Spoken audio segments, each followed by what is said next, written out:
ในวันแรกเราได้พูดถึง Buddhist Art ในวันถัดมาเราก็พูดถึงวิธีที่จะเข้าสู่ Buddhist Art ในวันนี้เราก็จะได้พูดกันถึงการฝึกจิตในการที่จะมีและใช้ Buddhist Art. In our first talk, we spoke about Buddhist art. In the second talk, we discussed the way of entering into Buddhist art. Today we will speak about training the mind in order to have and use Buddhist art.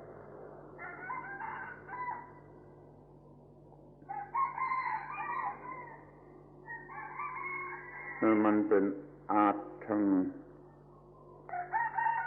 ในการที่จะ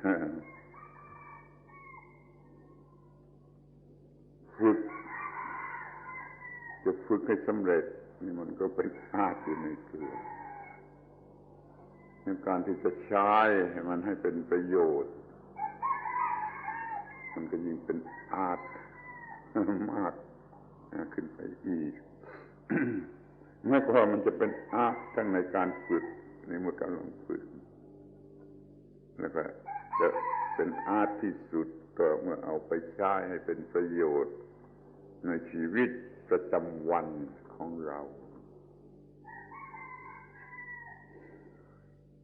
It's an art to train successfully, and then it's to use that beneficially is an even greater art. So there is art in both the training to train successfully, and the highest art is then in using it beneficially in everyday ordinary life. ถ้าเราจะเรียกสั้นๆเราจะเรียกว่าอาร์ตในการใช้ลมหายใจให้เป็นประโยชน์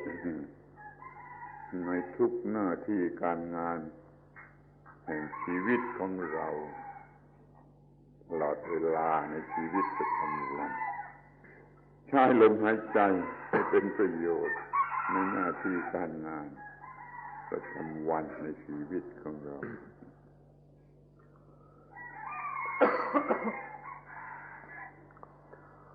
We can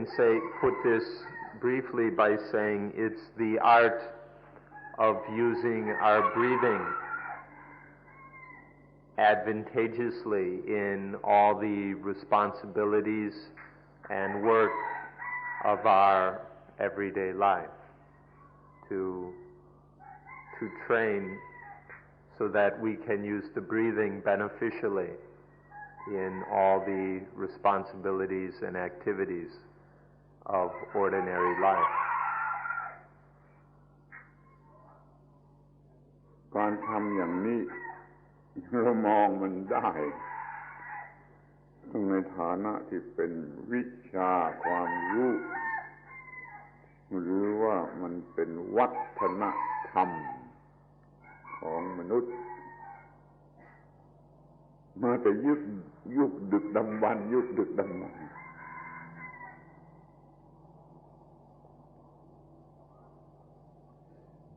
We can look at this from two perspectives or in two aspects. That of being a body of knowledge and understanding, a body of human knowledge, or we can look at it as being culture, a culture which comes down to us from very ancient times. เพราะว่าถ้าเราศึกษาค้นคว้าประวัติของเรื่องใช้ลมหายใจเป็นประโยชน์นี่พบว่าเก่าแก่มากดึกดำบรรพ์มากตั้งแต่มนุษย์มีความคิดก้าวหน้าขึ้นมาพอสมควรน่าจะยังมีความเป็นคนป่าอยู่บ้างมนุษย์ก็รู้จักใช้ลมหายใจเป็นประโยชน์ในขั้นต่ำที่สุดขั้นต้นที่สุดตามแบบของตน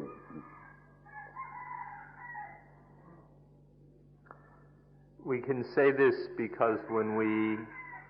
look through the history of this, of using the breath, of meditating with the breath, we see references to very ancient times. Even in the earliest times when humanity was first making progress in culture or in its development, our primitive ancestors living in the forests and caves were able to make use of the breathing on a certain level, on the level appropriate to that stage of development. มันเป็นความรู้ที่รู้ได้แม้ในขั้นสัญชาตญาณความรู้ตามสัญชาตญาณมนุษย์รู้สึกหายใจให้เป็นประโยชน์หายใจชนิดที่มีกำลังในการต่อสู้ในการ พยายามรวบรวมกำลังเขารู้จักใช้การหายใจชนิดที่เป็นประโยชน์ต่อมาพวกฤาษีมุนีที่มีความรู้สติปัญญาสามารถไปนั่งคิดค้นอยู่ในป่ามันก็พบมากขึ้นจนกระทั่งมีความสมบูรณ์เป็นวิทยาการหรือเป็นศาสตร์อันหนึ่งของมนุษย์เรา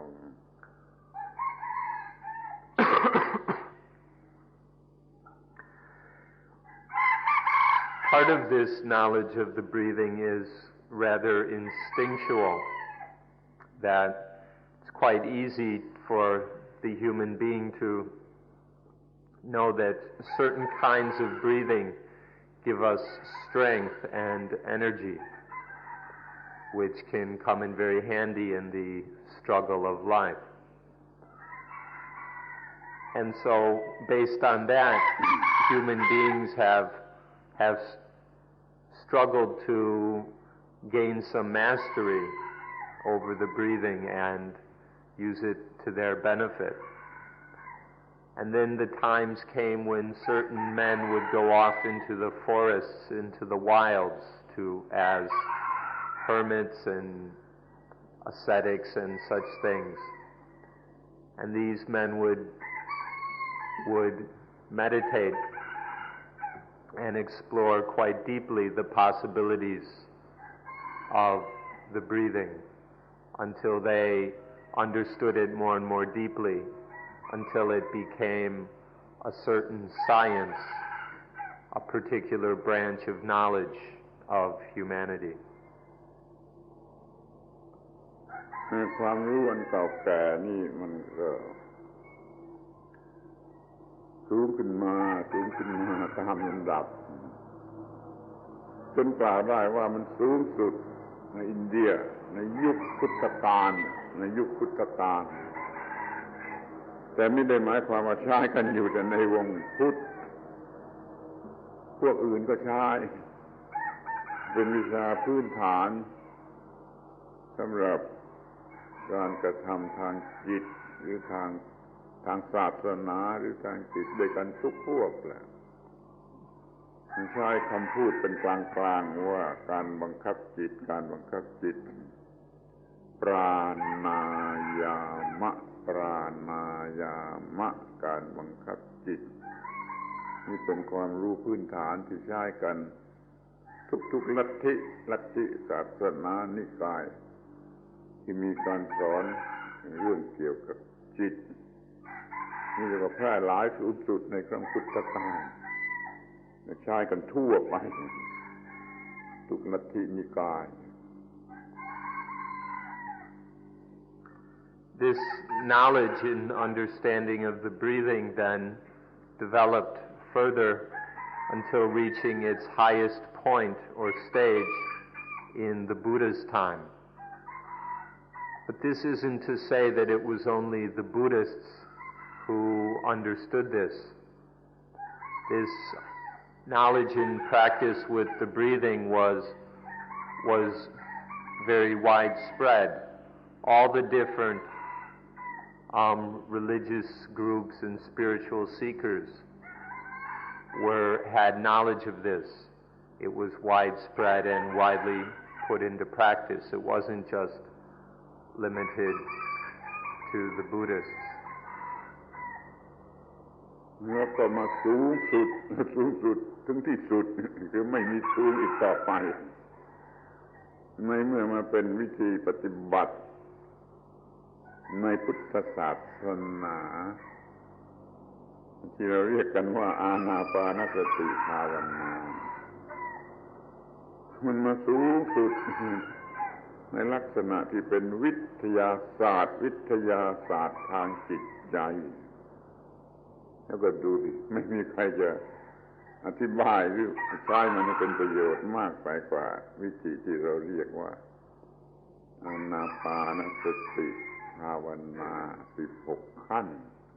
ที่ท่านทั้งหลายได้ศึกษาและปฏิบัติในเซ็นเตอร์มันสูงสุดในครั้งพุทธกาลจนกลายเป็นวิทยาศาสตร์ของโลกไป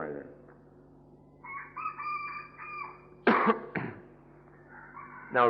when it was in general usage, the common or neutral term for this body of knowledge was pranayama, to control the breathing or mastery of the breathing. And this was being used for training the mind for certain religious or mental benefits. This knowledge developed to its highest point in Buddhism and has since then come to be known, or in this one particular form has come to be known as Anapanasati Bhavana, development of the mind through mindfulness with breathing in and out. This was these various practices with the breathing were then put in their highest form, the most scientific and systematic approach. And then since then, there has been no one has been able to come up with a better usage of the breathing. So we say that the highest development of this breath science, breathing science, came in the Buddha's time. เราใช้คำว่าวิทยาศาสตร์กันแต่ในทางวัตถุจนในวิทยาศาสตร์เป็นเรื่องทางวัตถุไปซะหมดเดี๋ยวนี้ขอมันเป็นเรื่องทางจิตใจแล้วก็มีเรื่องของวัตถุรวมอยู่ด้วยเพราะมันต้องจัดการกับชีวิตร่างกายอะไรทุกอย่างแต่ว่าให้ดูในข้อที่ว่ามันมีวิธีการวิธีปฏิบัติวิธีใช้อย่างเดียวกันกับวิทยาศาสตร์ก็ขอให้ถือว่าอานาปานสตินี่เป็นวิชาวิทยาศาสตร์อย่างหนึ่งของพุทธศาสนา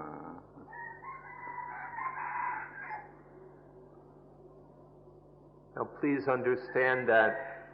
this is a science, but it's a science of the mind. nowadays when we think of science, we almost always think of material science, physical science, to the point that we think science is merely about material things. But one should be aware that science, there's also a science of the mind, such as this mindfulness with breathing science. But it's not just of the mind, because life also includes the body. So there must be some proper understanding of the body as well. So this is the kind of science we're talking about. Please understand that mindfulness with breathing is a kind of science. It has the methods and the systematicness of a science. เมื่อเราพูดว่าวิทยาศาสตร์เรามุ่งหมายวัตถุมุ่งหมายที่จะได้ประโยชน์มุ่งหมายที่จะได้ประโยชน์แต่พอเราพูดว่า art มันหมายถึงความงดงามความน่าจับใจความละเอียดสุขุมความที่มีฝีมืออย่างสูงสุดมีความงาม อยู่ตลอด เวลาเราถือว่ามีความงาม นี่เป็นหัวใจของอาร์ตเป็นเดียวกับถือว่าประโยชน์เป็นหัวใจของวิทยาศาสตร์เราจำเป็นหรือว่าเราจะต้องสนใจในแง่ที่มันเป็นอาร์ตเพราะมันมีอยู่จริงให้มันดีกว่ามันสูงกว่ามันละเอียดกว่ามันสุขุมกว่าเราท่านทั้งหลายสนใจอานาปานสติในฐานะที่เป็นอาร์ตของการมีชีวิตอยู่ในโลกนี้อย่างเป็นผลดีที่สุด When we speak of science, we generally mean something that will bring us certain material benefits. When we think of science, we think of something that's going to uncover material benefits for us. But when we speak of art, we speak of something that has to do with beauty, which has to do with balance and harmony, with great subtlety, refinement, and skill. So art is something higher, more refined, more beautiful than science. And so we speak of mindfulness with breathing then as an art. Science aims at material benefits, but art aims at beauty, at subtlety, at refinement. And this is what mindfulness with breathing is about. It's an art of living in this world in the way that brings the best results. จะขอให้ท่านสังเกตดูดีๆเราอาจจะเอาทั้งอาร์ตและทั้งวิทยาศาสตร์มารวมกันด้วยกันใช้ประโยชน์พร้อมกันไปในคราวเดียวกันได้มีทั้งอาร์ตมีทั้งวิทยาศาสตร์ครบอยู่ในตัวชีวิตนี่เป็นการพัฒนาอย่างสูงสุดเกี่ยวกับชีวิตมนุษย์ท่านจงพยายามใช้มันเป็นทั้งวิทยาศาสตร์และเป็นอาร์ตพร้อมกันไปในตัว However, it's possible to use both the art and the science together. We can bring them together in ourselves, in our way of living, so that we have both the science and an art and the art. We can have these in the way we live our lives, both science and art. เราพยายามทำให้ชีวิตนี้เป็นอันเดียวกันกับอานาปานสติให้ชีวิตนี้มันกลายเป็นอานาปานสติมันจะเป็นทั้งอาร์ตมันจะเป็นทั้งวิทยาศาสตร์ว่ามีชีวิตซึ่งมีอานาปานสติควบคุมคุ้มครองอยู่ตลอดเวลาเราต้องฝึกกันจนถึงขนาดนี้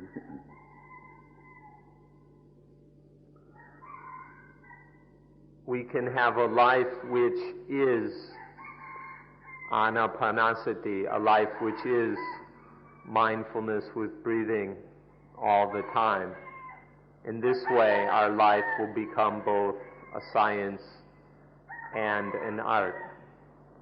It's possible to have a life which is governed and protected by mindfulness with breathing all the time. We need to train ourselves to this level. ท่านทั้งหลายก็พอจะเห็นได้ อยู่แล้วว่า ชีวิตนี่มันประกอบอยู่ด้วยการคิดและการพูดและการกระทำสามคำนี้เราใช้เป็นหลักสำหรับอธิบายมีการคิดแล้วก็มีการพูดแล้วก็มีการกระทำเราจะต้องจัดให้การคิดการพูดการกระทำของเราเต็มไปด้วยอานาปานสติคือมันมีสติสมบูรณ์มันมีสติสมบูรณ์อยู่ในตัวการคิดการพูดและการกระทำ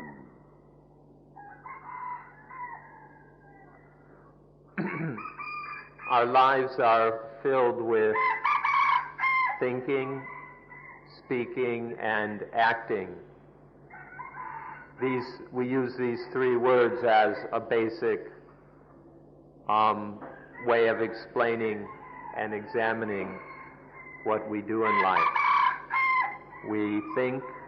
we speak, and we act. We need to speak, act, think, speak, and act,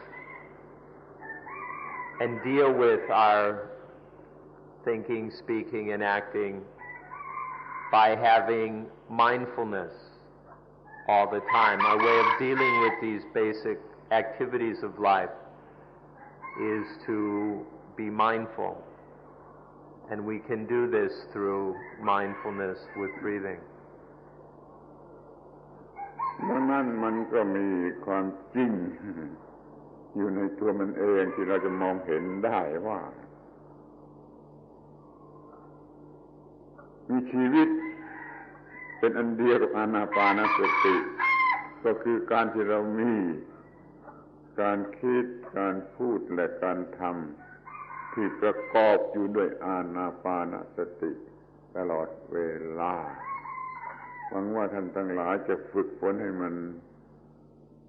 เวลเวอร์สคือว่าดีที่สุดคล่องแคล่วที่สุดครบถ้วนที่สุด ในการที่จะมีการคิดการพูดและการทำมันประกอบอยู่ด้วยอานาปานสติ Now one can have anapanasati all the time when one's thoughts, speech, and actions are always done with mindfulness of breathing in and out. If all of our thoughts, speech, and actions are done with this mindfulness of breathing, if one is well practiced, well versed, expert in this, then our lives will be lived through this mindfulness with breathing. ถ้ายังไม่มีความเวลเวอร์สข คล่องแคล่วในอานาปานสติก็ไม่สามารถจะมีชีวิตอยู่ด้วยอานาปานสติดังนั้นจึงมีการซักซ้อมมากทำแล้วทำอีกทำแล้วทำอีกเจริญให้มากเจริญให้ยิ่งขึ้นไปท่านไม่อาจจะทำสำเร็จได้ในเวลา10 วันท่านจะต้องไปซักซ้อมยิ่งขึ้นไปยิ่งขึ้นไปจนสามารถที่จะมีลักษณะแห่งอานาปานสติประจำชีวิตจิตใจเลยทีเดียว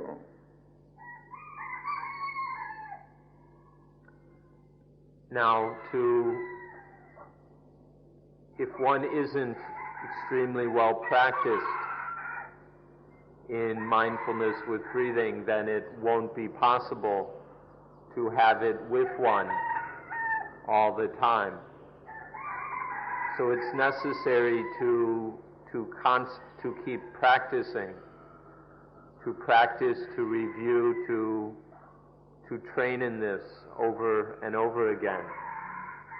until one reaches the level of expertise where one has this mindfulness with breathing, or one lives with and through mindfulness with breathing. This is something that you won't be able to do in just 10 days. It's something that we all must continue working on, continue developing until we reach the necessary level of expertise.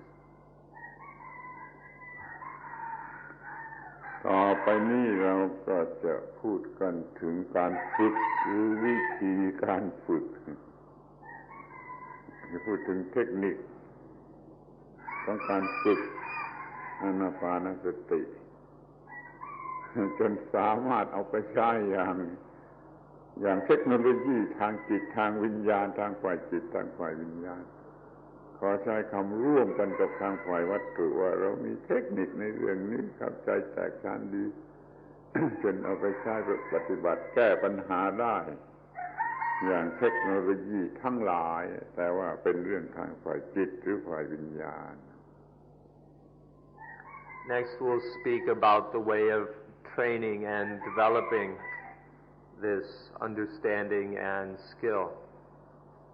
We'll talk about the techniques of doing so. You can think of this as being a kind of technology, but it's not the ordinary materialistic kind of technology that we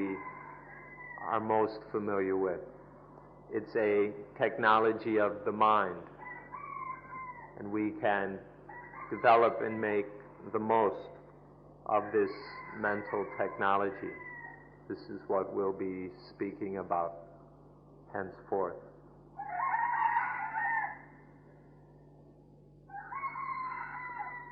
ระบบทั้งหมดของอานาปานสติ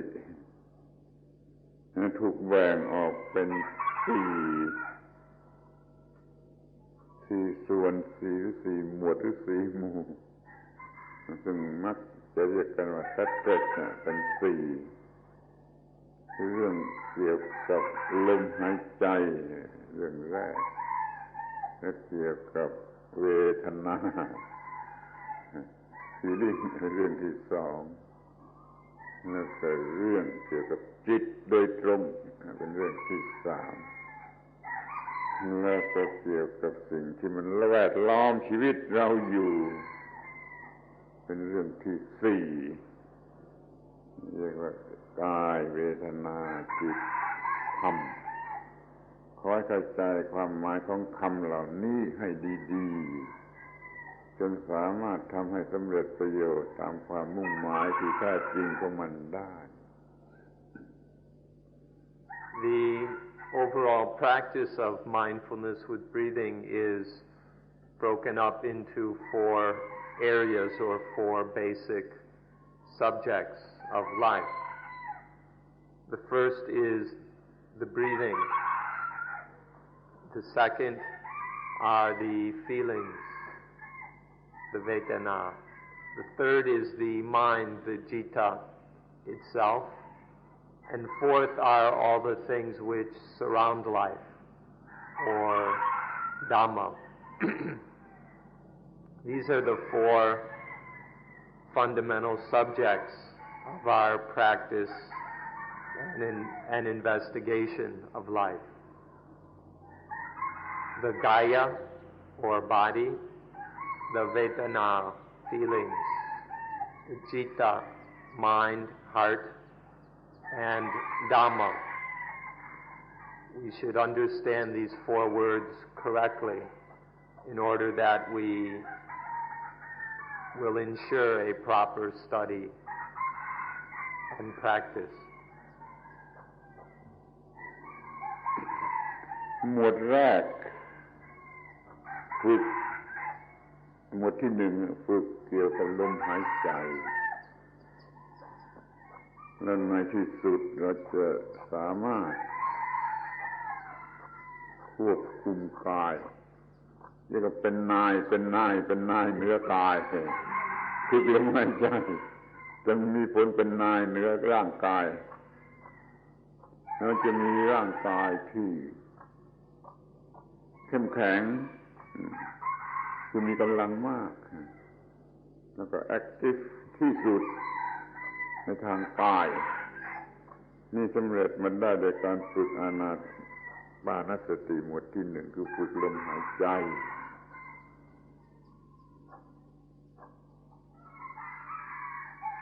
In the first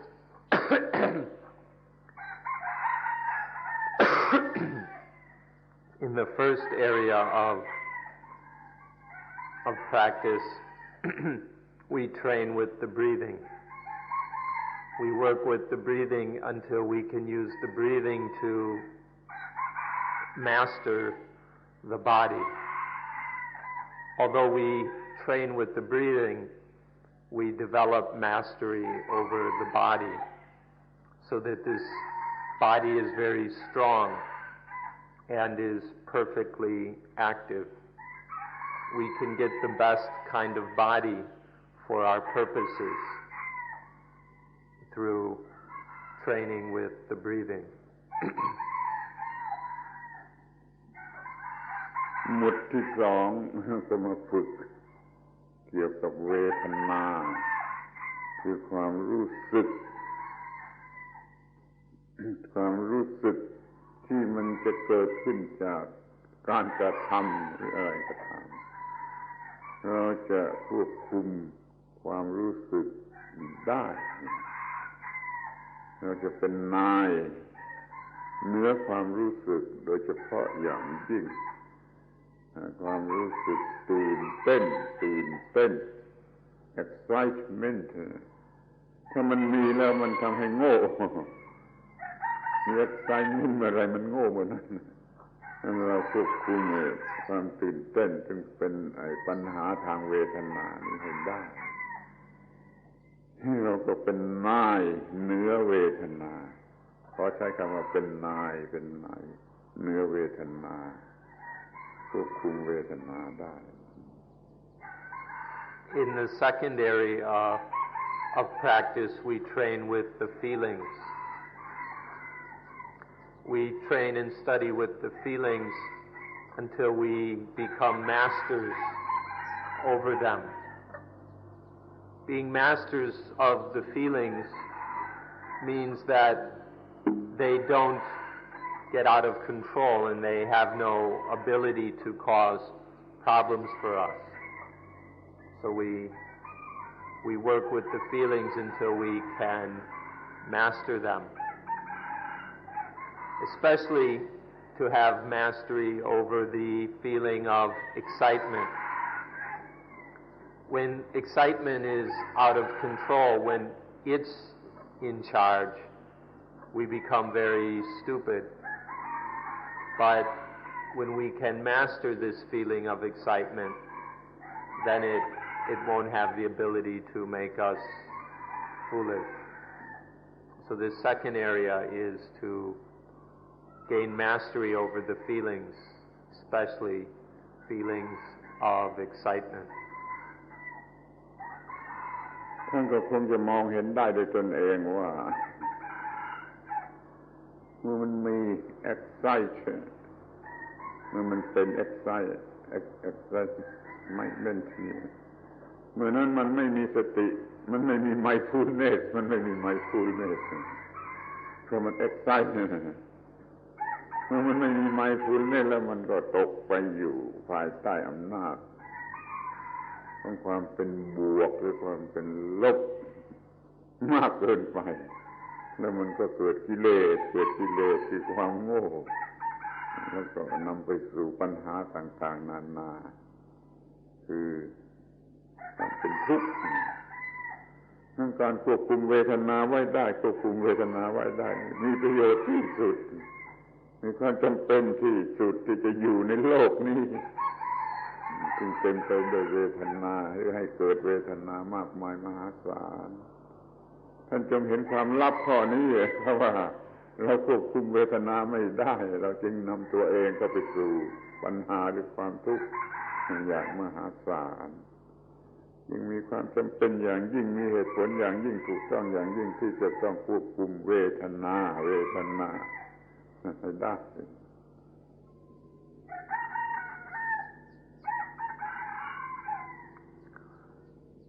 If we can't control excitement, then the result will be mindlessness. When we get excited, we lack mindfulness. And when there isn't mindfulness, then we fall too much under the power of positive and the positive and the negative. And then our mind gets into very foolish circumstances, what we call the defilements of greed, anger, and delusion. And then this leads us into all the different kinds of problems that we meet in life. This is what brings on dukkha. This is an example of how important it is to master the feelings. If we don't master the feelings, then it's impossible to be truly mindful. And then we fall too much under the power of positive and negative. So in the second area of study, we practice with the feelings until we understand them and gain mastery, until we become masters of the feelings. ทีนี้ก็มาถึงหมวดที่3เป็นการบังคับจิตโดยตรงเป็นการกระทำต่อจิตต่อสิ่งที่เรียกว่าจิตโดยตรงนั่นเป็นการบังคับจิตเราบังคับจิตได้มันก็หมดปัญหาเพราะสิ่งต่างๆมันเป็นไปตามอำนาจของจิตถ้าจิตผิดมันก็ผิดหมดถ้าจิตถูกต้องมันก็ถูกต้องเราสามารถบังคับจิตไม่ให้ผิดไม่ให้มันผิดนี่ก็ให้มันถูกต้องก็ได้รับประโยชน์อย่างยิ่งคือการบังคับจิตได้ถูกต้องตามที่มันควรจะมีแล้วเราก็มีอาการที่เรียกว่าเป็นนายเหนือจิตเป็นนายเหนือจิต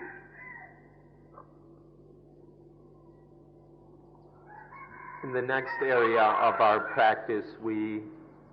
work with the mind directly. When the mind is correct, then everything is correct. And when the mind is wrong, then everything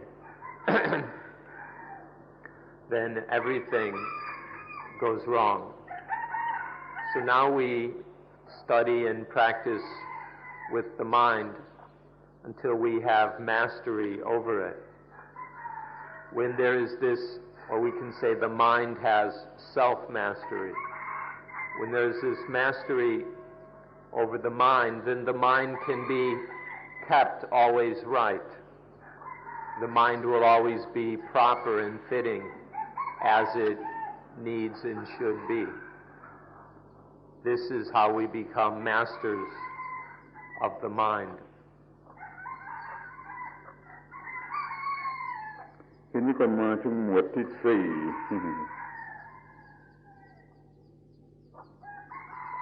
กระทำต่อสิ่งที่แวดล้อมตัวเราอยู่คำบาลีใช้คำว่าธรรมธรรมะหรือธรรมหมายความว่าสิ่งที่แวดล้อมตัวเราอยู่และเป็นที่ตั้งแห่งความยึดมั่นถือมั่นคือพร้อมที่จะหลอกให้เราโง่หลอกให้เราหลงไปยึดมั่นถือมั่นเพราะธรรมะในที่นี้ไม่ได้หมายถึงความถูกต้องหรือการปฏิบัติหน้าที่แต่หมายถึงทุกสิ่งที่แวดล้อมเราอยู่ที่เป็นที่ตั้งแห่งความยึดถือที่พร้อมจะหลอกเราไปสู่ความผิดพลาดแล้วก็มีสติปัญญามีความสามารถเพียงพอที่จะควบคุมสิ่งเหล่านี้คือสิ่งแวดล้อมรอบตัวเรานั่นแหละเรียกว่าอานาปานสติหมวดที่สี่ศึกษาทุกสิ่งที่แวดล้อมตัวเราที่พร้อมที่จะดึงเราไปหาความโง่หรือความผิดพลาดท่านคิดดูเองว่ามีความสำคัญกี่มากที่จะอยู่ด้วยความชนะต่อสิ่งแวดล้อมทุกสิ่งทุกประการ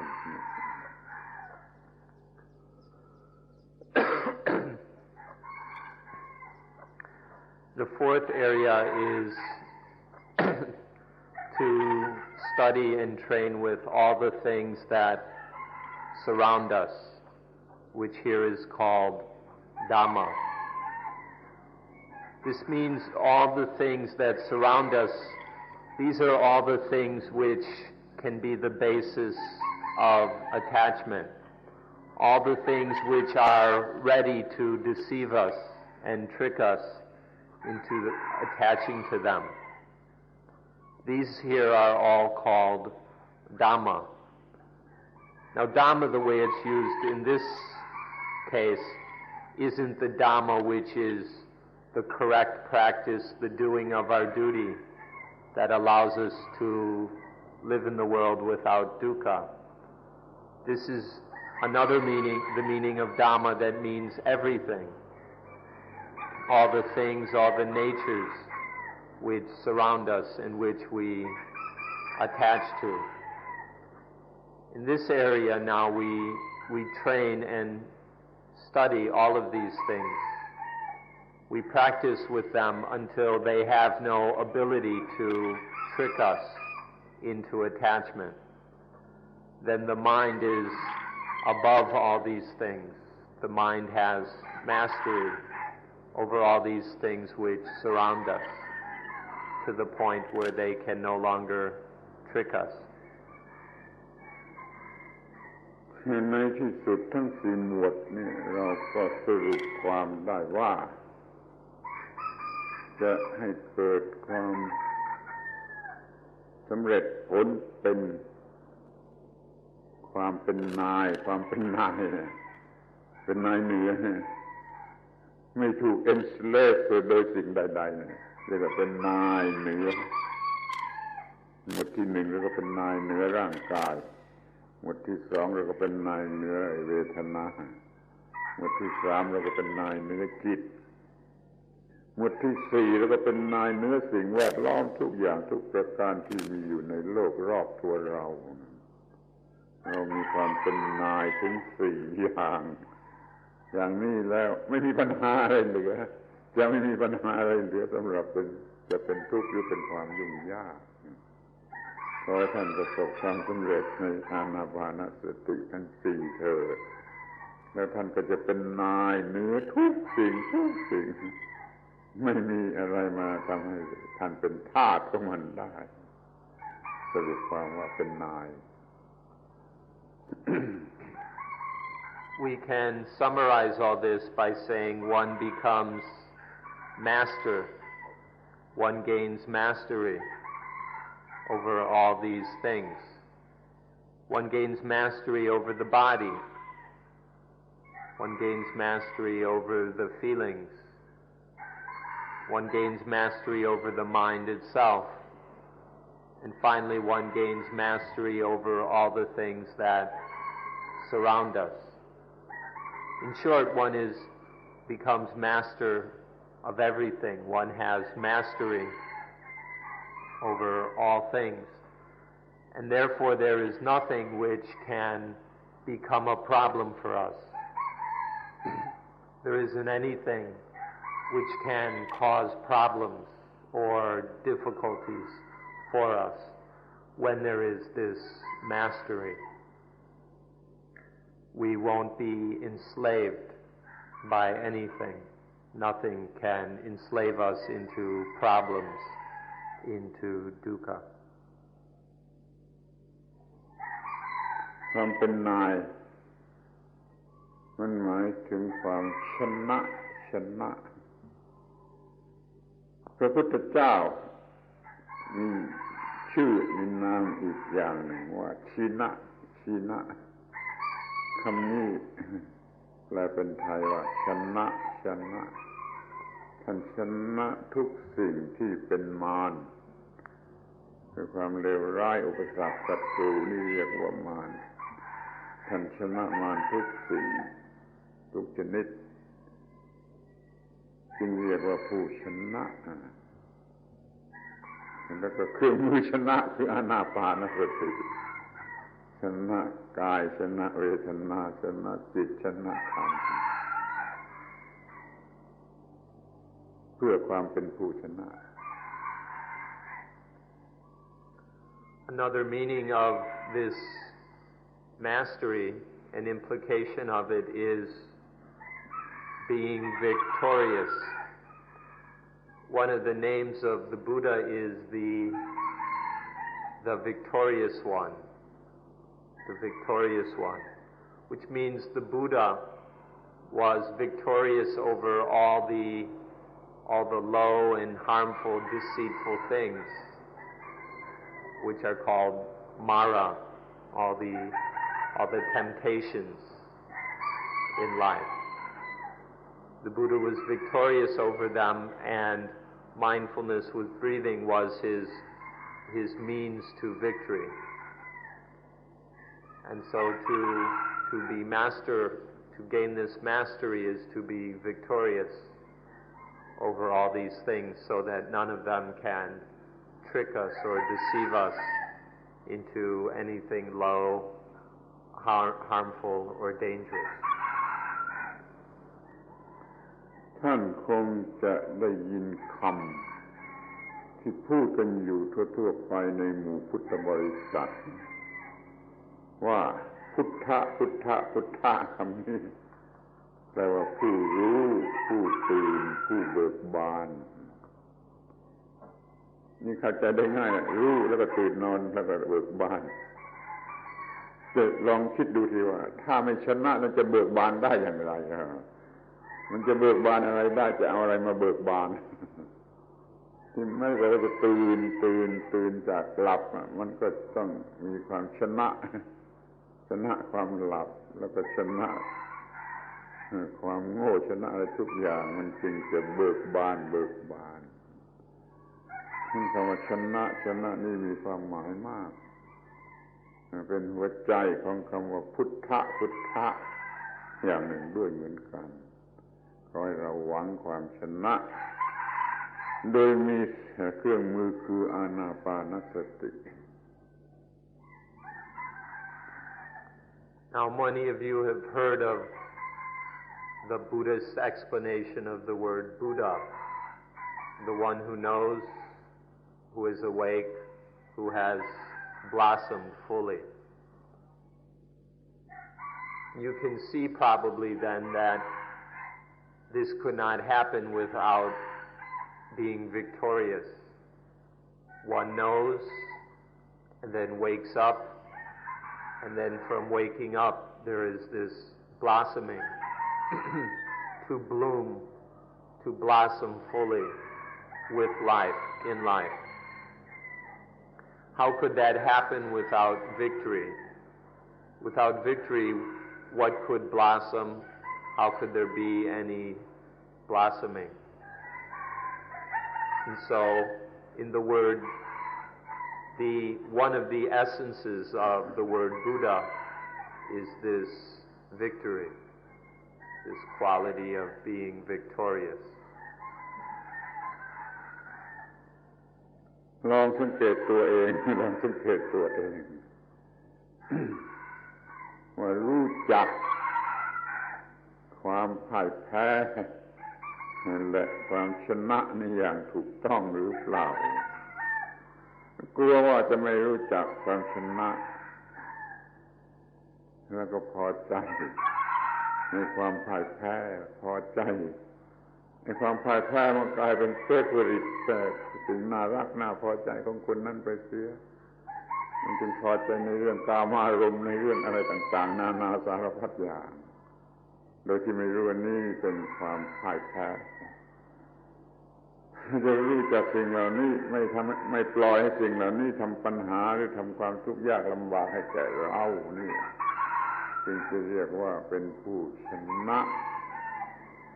เดี๋ยวนี้เรากำลังพ่ายแพ้อย่างยิ่งต่ออิทธิพลของความเป็นบวกของความเป็นลบ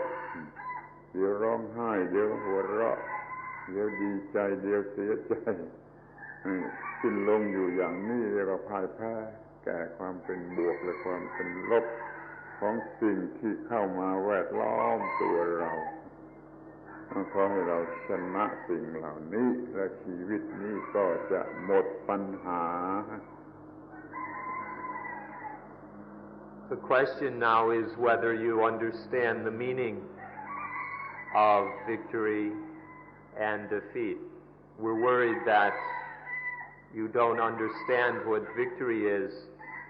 and then you, by default, are quite satisfied and content with defeat. If we don't know what victory is, then we will settle for defeat and even think we're quite well off in our status as slaves in servitude. Defeat means to surrender to be satisfied with, to be content with all the kinds of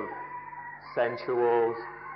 pleasures, with all the sexual pleasures. When we take satisfaction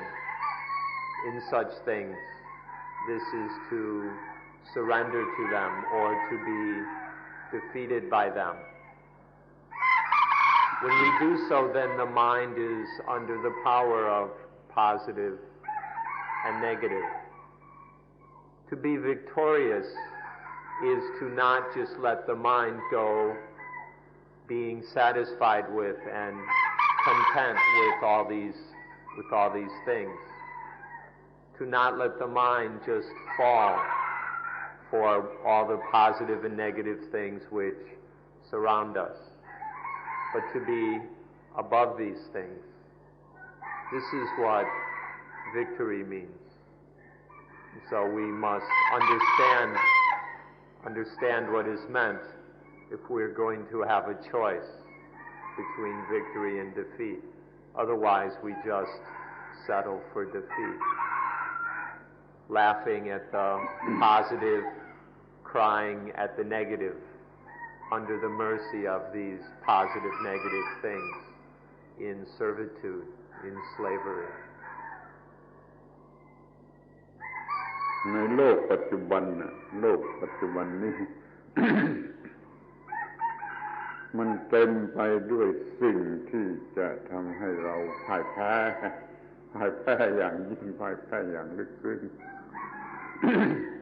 ระบบอุตสาหกรรมกำลังเจริญในโลกสร้างสิ่งที่หลอกเราให้หลงรักให้หลงพอใจเกินจำเป็นในสิ่งที่ไม่จำเป็นมากขึ้น มันเป็นที่ตั้งแห่งความพ่ายแพ้เราจะไปหลงรักบ้างหลง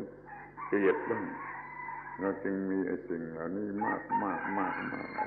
รักบ้างโกรธบ้างเกลียดบ้างกลัวบ้างตื่นเต้นบ้างตามเรื่อง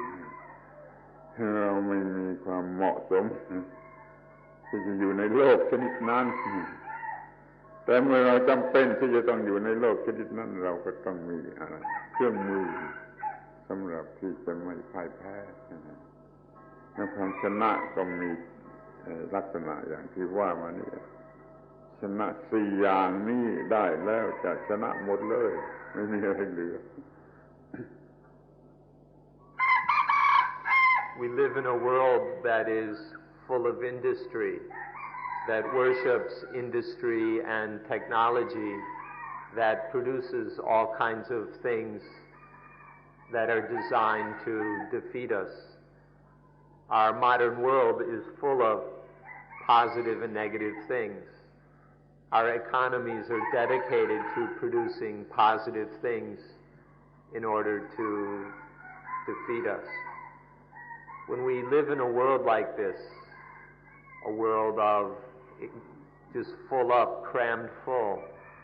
of positive things which are meant to attract us, deceive us, and defeat us, to the point where we're always being bounced around, sometimes with greed, sometimes with anger, sometimes fear, other times excitement. This is the way the world is. This is the way people seem to want the world to work. If this is the world that we live in, the world that we must live in, if we have no choice, then we need some means to be victorious, to raise ourselves above all that flotsam, all that chaos and strife, to be above this obsessive worship of the positive, which we find in our so-called modern world. We need some form to be victorious over the 4 areas of life: the body, the feelings, the mind, and Dhamma. Mindfulness with breathing is our means to victory. เอาละทีนี้เราก็จะพูดกันต่อไปถึงวิธีการฝึกอานาปานสติ การฝึกอานาปานสติ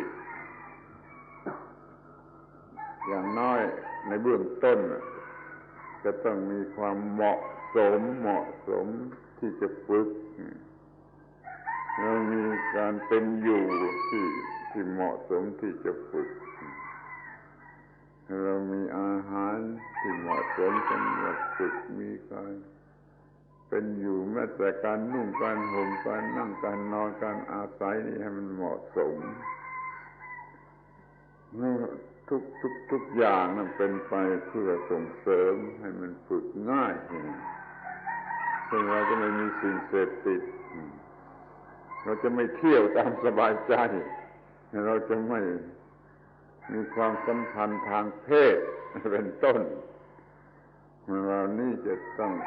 ตระเตรียมให้มีความเป็นอยู่ที่เหมาะสมสำหรับจะฝึกท่านทั้งหลายก็ได้มาอยู่ในที่ที่เหมาะสมเพื่อเซ็นเตอร์ที่เราจัดขึ้นนี่ก็เพื่อความเหมาะสมขอให้ท่านปฏิบัติตามกฎตามระเบียบของการที่จะอยู่ในเซ็นเตอร์ให้ถูกต้องแล้วมันจะเกิดความเหมาะสมขึ้นมาเองขอยืนยันในข้อนี้นี่เราจะเตรียมให้มันเหมาะสม Now we'll talk about the way of practicing anapanasati, mindfulness with breathing. The first thing we must do is prepare ourselves. In order to practice, we must be ready. So we prepare our bodies, our living situation, our food, our clothing, our lifestyle, and so on. We prepare ourselves so things are orderly, so things are balanced and peaceful. We refrain from doing things which will interfere with our practice. We don't go wandering the streets at night. We put aside addictive substances. We cease sexual relations, and so on. All the things which make our minds chaotic and restless, we put aside. We prepare our physical situations and our lifestyle. We live with proper discipline and restraint in order to prepare ourselves for practice. For example, when you come here, you stay over at the meditation center, which has been set up for just these purposes, to provide sufficient conditions for practice. So while you're here, please make proper use of the facilities and stay within the discipline that is asked of you. This will enable you to prepare yourselves to be physically and mentally ready to practice mindfulness with breathing. ความมีระเบียบวินัยจำเป็นหรือว่ามีประโยชน์ disciplinary rule regulation มีความจำเป็นอยู่มากขอให้ท่านมีความถูกต้องในระเบียบการเป็นอยู่นี่แล้วมันก็จะช่วยให้ง่ายขึ้นได้มากทีนี้เราก็มาถึงในเรื่องทำร่างกายทางฟิสิกส์ให้มันมีความเหมาะสมร่างกายเหมาะสมจมูกสำหรับหายใจเหมาะสมการหายใจเหมาะสมคือมีความถูกต้อง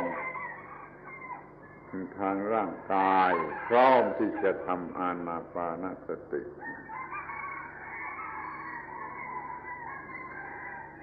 Discipline is very important and necessary for our practice. To have disciplinary rules and regulations are necessary. So please understand these, understand their necessity, and follow them wholeheartedly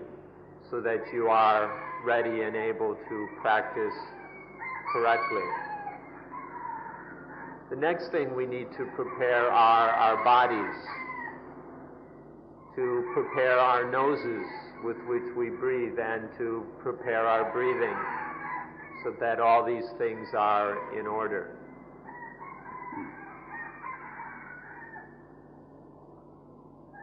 จมูกของเราพร้อมที่จะหายใจตามปกติแล้วก็อยู่ในที่ว่าไม่รบกวนมากเกินไปเพียงว่าไม่รบกวนมากเกินไปก็พอที่จะไม่รบกวนเลยมันหาไม่ได้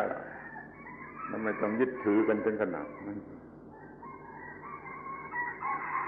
เมื่อเราก็มาถึงท่านั่ง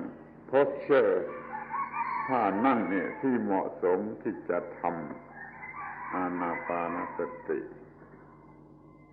ถ้าท่านั่งไม่เหมาะสมมันก็ไม่สะดวกไม่ง่ายไม่สมบูรณ์เรามีท่านั่งที่เหมาะสมหมายความว่ามันมั่นคงมันเฟิร์มมันมั่นคงมันล้มไม่ได้ แต่แล้วก็ดูให้ดีมันก็จะมีท่านั่งที่เครียดครับเกินไปก็ได้ล้วมเกินไปก็ได้เราไม่เอาเราเอาไม่เครียดเกินไปไม่ล้วมเกินไปให้พอเหมาะพอดีให้เป็นท่านั่งที่สบายมันลองเลือกดูท่านั่งที่สบายถ้าตามระเบียบแบบแผนที่มีอยู่ก็ใช้ท่านั่งที่เรียกว่าสมาธินั่งขัดสมาธิอย่างที่รู้กันอยู่สรุปว่าท่านมีท่านั่งที่สบายแก่การทำสมาธิ To have a proper nose, to have a clean nose is very, very useful to make our breathing easy and free. The next thing we need to have is a suitable place. We need to find a place that is relatively free of disturbances. You won't find a place that is perfectly free of disturbances. One shouldn't be so attached to perfect conditions. One merely need find a place that's quiet and peaceful enough. Then the next thing to prepare is our posture. For practice, we need a suitable posture, especially one that is stable. We need a secure, firm posture, one that won't fall over, one that will support us as we practice. Now, there are postures which are too tense, which are too forced, and then there are those which are too loose. One needs to find an appropriate posture. One shouldn't force it too much or be too loose, too easygoing. Traditionally, the posture that is recommended is the lotus posture. Although for some of us it's not yet proper, some of us can't yet sit that way comfortably. But we should give attention to developing a proper posture, one that is very secure and stable, one that is convenient physically and mentally. As we develop this proper posture, then it makes our practice easier, things go more smoothly with less difficulties. พวกจีนก็มีปัญหาเหมือนพวกฝรั่งเขาเคยชินแต่นั่งเก้าอี้พอจับให้มานั่งขัดสมาธิอย่างนี้มันลำบากจึงคิดแก้ไขปรับปรุงไปในทางที่จะให้นั่งเก้าอี้เพื่อทำสมาธิแต่แล้วมันไม่ได้ผลดีมันก็ต้องพยายามเปลี่ยนมาหาท่านั่งที่เหมาะสมที่พวกจีนเขาเรียกว่าท่านั่งของชาวอินเดียที่นั่งขัดสมาธิอย่างนี้ก็สะดวกและเหมาะสมนั่งขัดสมาธินี่ก็หมายความมันแน่นหนามันพร้อมที่จะดำรงอยู่โดยไม่ล้มคือมันนั่งแบบที่ล้มไม่ได้นะนี่วันนี้มาวางบนนี้จัดกันให้ดีมันจะขัดกันอยู่อย่างนี้แล้วมันยังทำอย่างนี้อีกมันจะล้มยังไงได้มันเพิ่มเมื่อมันเป็นซับคอนชัสในสมาธิมันก็ล้มไม่ได้มันปลอดภัยไม่ไว้ใจได้นั่นเราจึงมีท่านั่งที่เหมาะสมใช้คำว่าท่านั่งที่เหมาะสมที่เฟิร์มที่จะไม่ล้มในเมื่อแม้จะเป็นซับคอนชัสThe Chinese have the same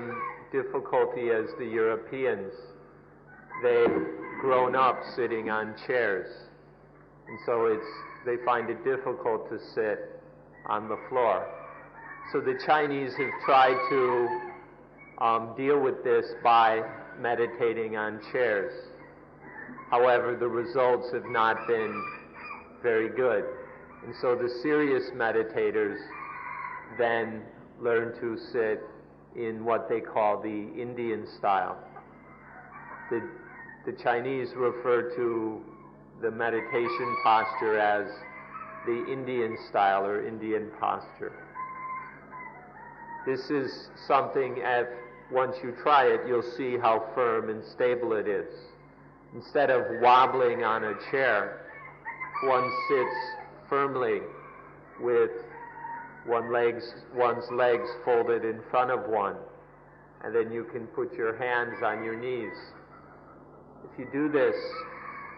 you'll see that it's very stable. It's impossible to fall over. If you sit in the right posture, even if the mind becomes semi or unconscious, or the mind goes into the subconscious, you still won't fall over because this posture is so naturally stable. This is the posture that's recommended for ease and convenience in practice. อยากจะวิจารณ์กันถึงท่านั่งที่เรียกว่าวัชระอาสน์ Diamond Posture ที่อย่างที่ว่าอย่างนี้แล้วก็อย่างนี้เคยเห็นรูปภาพหินสลักอย่างสวยงามอย่างดีในหนังสือ National Geographic นั่งอย่างนี้เลยแล้วว่าเป็นรูปหินสลักที่ 4 ถึง 5,000 ปีมาแล้วก่อนพุทธกาลอีกชาวอียิปต์รู้จักนั่น Diamond Posture มันคงมีอยู่ในพิพิธภัณฑ์เดี๋ยวนี้ที่ประเทศอียิปต์ว่าเป็นท่านั่งของพวกพระพวกทนายความนี่เข้าใจว่าอินเดียอาจจะยืมมาจากอียิปต์ก็ได้ Diamond Posture เขารู้จักนั่งกันมาตั้ง 4,000 ปีก็ดียืมมาใช้ในอินเดียเป็นท่านั่งของพวกพุทธบริษัทแต่ท่านจะรู้สึกว่ามันเครียดมันยากสำหรับชาวจีนหรือชาวอินเดียนั่งได้ด้วยความยากลำบากจะปล่อยตามสบายนั่งบนเก้าอี้อาร์มแชร์หรือมันก็ล้วนเกินไปมันก็อ่อนเกินไปเราจะต้องมีท่านั่งที่สบายที่ง่ายนี่ขอให้วิจารณ์ให้ศึกษาท่านั่งที่จะขอเสนอแนะว่าท่านจงลองพิจารณาดูอาตมาเราจะนั่งในท่าที่อันนี้มีความกว้างพอสมควรไม่ออกมามากอาจารย์ครับขอให้ผมแปลที่พูดมาแล้วมันง่ายกว่า We'd like to take a little time to examine some fine points of posture. We once saw a picture in the National Geographic magazine of someone sitting in the diamond posture. We'd like to speak most of all about the diamond posture, in which each foot is on the opposite thigh, and then one's hands can be on the knees in front. There's a picture of a carving in rock, which is 4,000 to 5,000 years old, of this. The original is probably in a museum somewhere. We think that this may have originated in Egypt and then came to India. But the Indians have known how to sit in this way for for 4,000 or more years. It's a very ancient and important posture. Now, some people feel that this is too strained, and so they prefer to sit on chairs. But to sit in a chair is a little bit too loose, a bit too sloppy. It's important to develop a posture which is more convenient and reliable. So we'd like you to now take a close look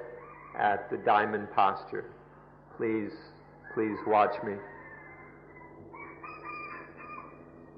ที่นี่ก็อยากจะ เสนอแนะท่านั่ง ที่เป็นกลาง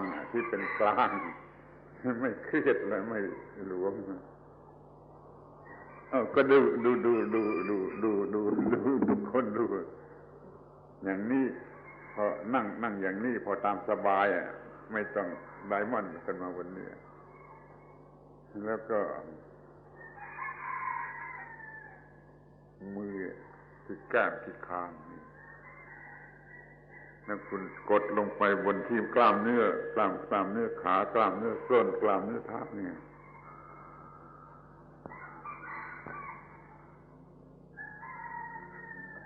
ไปลองทำดู จะไม่เครียดแล้วก็จะไม่หลวมจะพอดีแล้วก็จะสบายอย่างนี้นี่ก็เพื่อจับอันนี้ไว้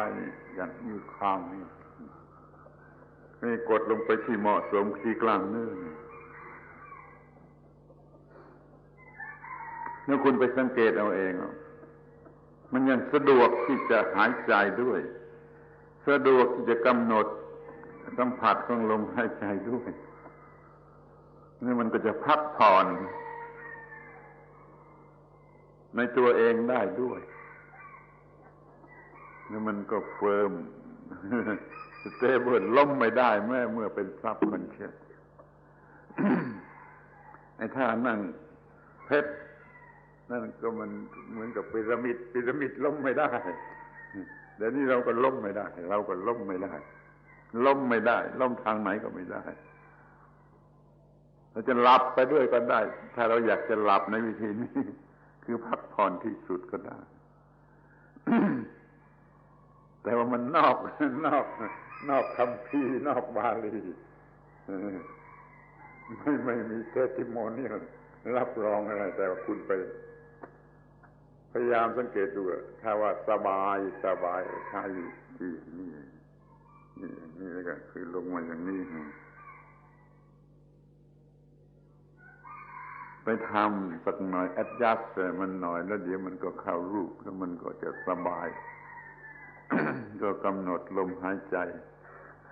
ตามวิธีที่ต้องการจะกำหนดแต่ว่าบางคนจะหาว่านี่บ้านี่เป็นทฤษฎีนอกคำสอนก็ตามใจเขาก็จะว่าอย่างนั้น แต่ขอเสนอแนะว่าไอ้ท่านี้in the middle ไม่เครียดไม่หลวมสบายตั้งแต่ต้นจนปลายเป็นลองฝึกลองทำดูก็รู้โดยตนเองแล้วเราจะชอบนั่งอย่างDiamond Posture ก็ได้จะนั่งอย่างเสนอแนะอย่างนี้ก็ได้แล้วก็ลงมือกำหนดลมหายใจก็แล้วกัน Traditionally, the diamond posture is considered the ideal posture. It's the most stable, the most balanced, and so on. But some people find it too strained or too difficult. We'd like to advise another posture which is neither sloppy nor strained. Instead of sitting with each foot on the opposite thigh as in the diamond posture, and you can watch as we do this, you can put one foot on the other thigh, and then the other foot under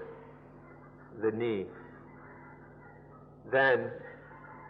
instead of trying to make yourself sit up perfectly straight, you can take each hand and hold it on your cheeks. Just cradle your face in your hands in a comfortable way. And then you can bend down and put each elbow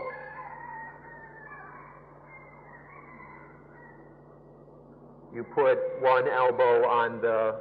in the instep of your foot, and you can put the other elbow on your knee. If your left foot is on your left thigh, like I'm sitting, then your left elbow goes in the instep of that foot, and then the right elbow on the knee. In this posture, if you try it, it's possible to relax completely. One can be very relaxed, and still one is completely stable. It's a very firm posture. In the diamond posture, you can't fall over, and that's true of this one because you've got your arms to prop you up. You can't fall over. It's very comfortable. If you want, you can even sleep quite comfortably in this posture. Now, this way of sitting is not in the classical texts. It's not an officially sanctioned meditation posture. And so some people will call me a heretic for advising it. But nonetheless, it's a middle way. It's neither sloppy nor loose. You can sit this way, and you can focus on your breathing in any way you need to. This way of sitting doesn't interfere with the breathing. It's still possible to breathe freely and to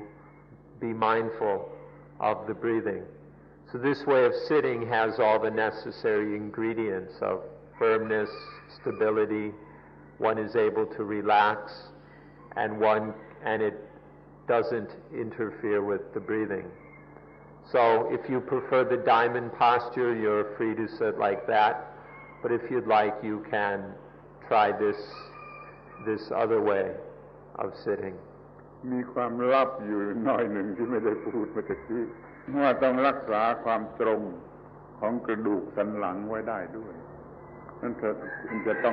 องทำความตรงของกระดูกสันหลังอย่างนี้ให้สันหลังตรงเนี่ยก็ลงมาอย่างนี้ลงมาทั้งที่กระดูกสันหลังอย่างตรงอย่าให้คู่งออย่างนี้ที่ลงมาตรงๆอย่างนี้ก็รักษาความตรงของกระดูกสันหลังไว้ได้มากตามสมควร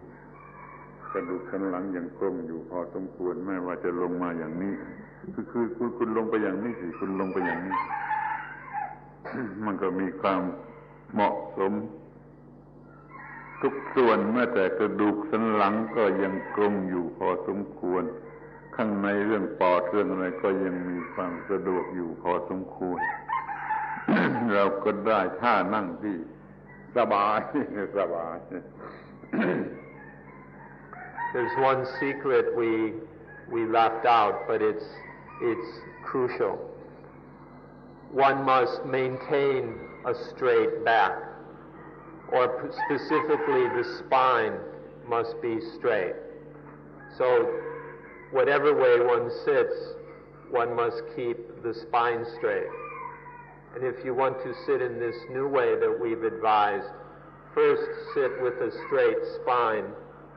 and then as you bend down, make sure you bend from the hips or from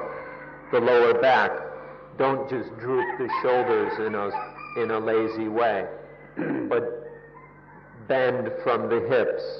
so that one keeps the spine straight. Then if the spine is kept straight as you sit, the lungs will hang freely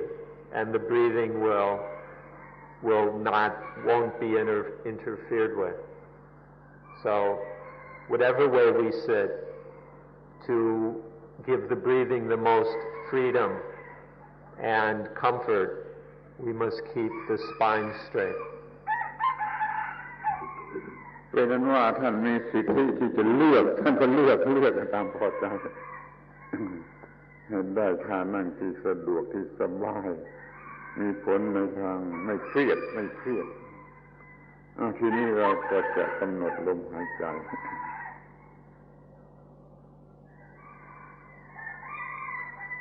So you have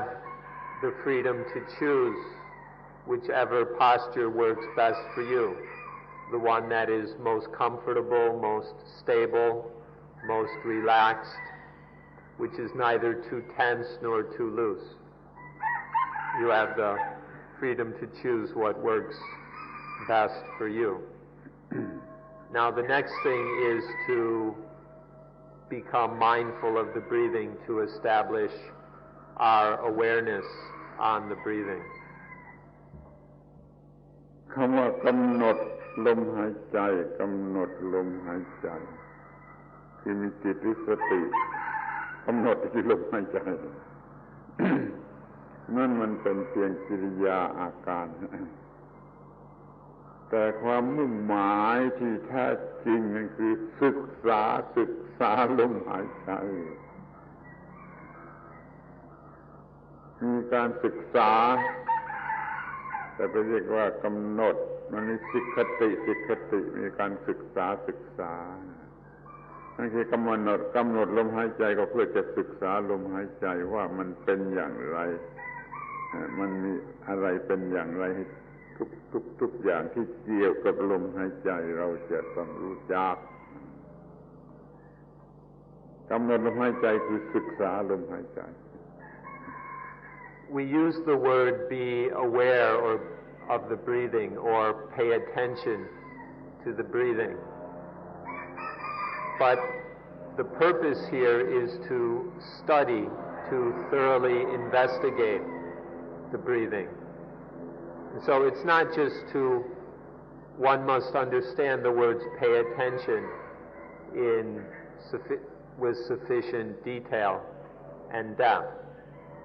One doesn't just watch in a kind of lazy or glazed over way, but one actually studies, one investigates the breath, all the different possibilities of the breath and how they are. One carefully investigates all the different and all the things associated with the breathing. The Buddha used the word sikati. Sikati means to study, to train, to work with something thoroughly in order to understand it completely. So please understand the words awareness or pay attention to comprehensively as we've explained. ศึกษาจนรู้จักดีว่าลมหายใจยาวลมหายใจสั้นเป็นอย่างไรลมหายใจหยาบลมหายใจละเอียดเป็นอย่างไรลมหายใจสงบระงับไม่สงบระงับเป็นอย่างไรศึกษาโดย experience ไม่ใช่เดาไม่ใช่คิดนึกเอาให้รู้จักว่าสั้นยาวอย่างไรหยาบละเอียดอย่างไรสงบไม่สงบอย่างไรเรียกว่ารู้ธรรมชาติเนเจอร์ของลมหายใจให้ดีนี่เป็นจุดตั้งต้นเพื่อว่าเราจะได้บังคับมัน กำหนดลมหายใจว่ามีธรรมชาติเป็นอย่างไร So we study all the different kinds of breathing. We investigate the long breathing and the short breathing, the coarse breathing and the smooth, subtle breathing. One carefully pays attention to in order to investigate until one knows these different kinds of breathing inside out. Now here we study by actually feeling, by actually experiencing these things. One isn't just guessing and estimating by using thought, by figuring out the breathing, but one watches it, one experiences it thoroughly. This is how we investigate the breathing until we come to the point where we know the nature of the breathing. แต่ความสำคัญมันก็มีอยู่ว่าเมื่อลมหายใจยาวมันมีอิทธิพลต่อร่างกายอย่างไร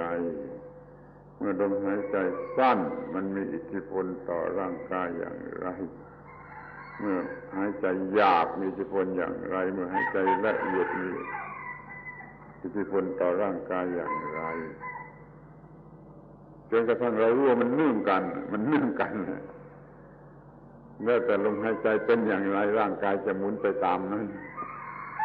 นี่เรียกว่าเราสามารถบังคับร่างกายได้โดยทางลมหายใจศึกษาอิทธิพลของลมหายใจแต่ละชนิดมีอิทธิพลต่อร่างกายอย่างไร Now the essence of this understanding is to observe, to take note of how the different kinds of breathing influence the body. Every kind of breathing has its particular effect upon our physical bodies. And so we must investigate this carefully to watch how each kind of breath affects, influences, changes the body until we realize more and more deeply through our own experience, not just by thinking, but through feeling this, we see how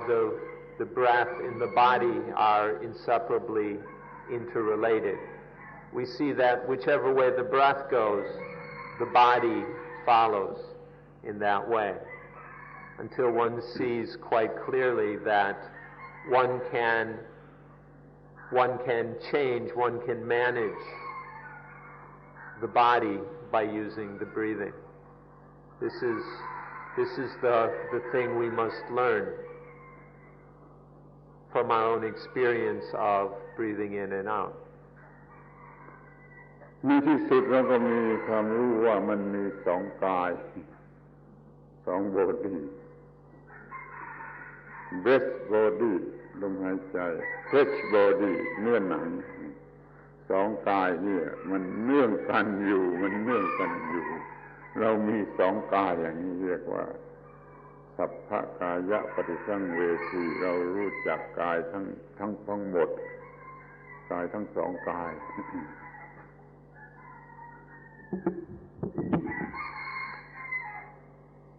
So in the end we come to realize that there are, we can say, two bodies or two groups. The Pali word here is kaya, which can mean body or group. There's the flesh body and there's the breath body.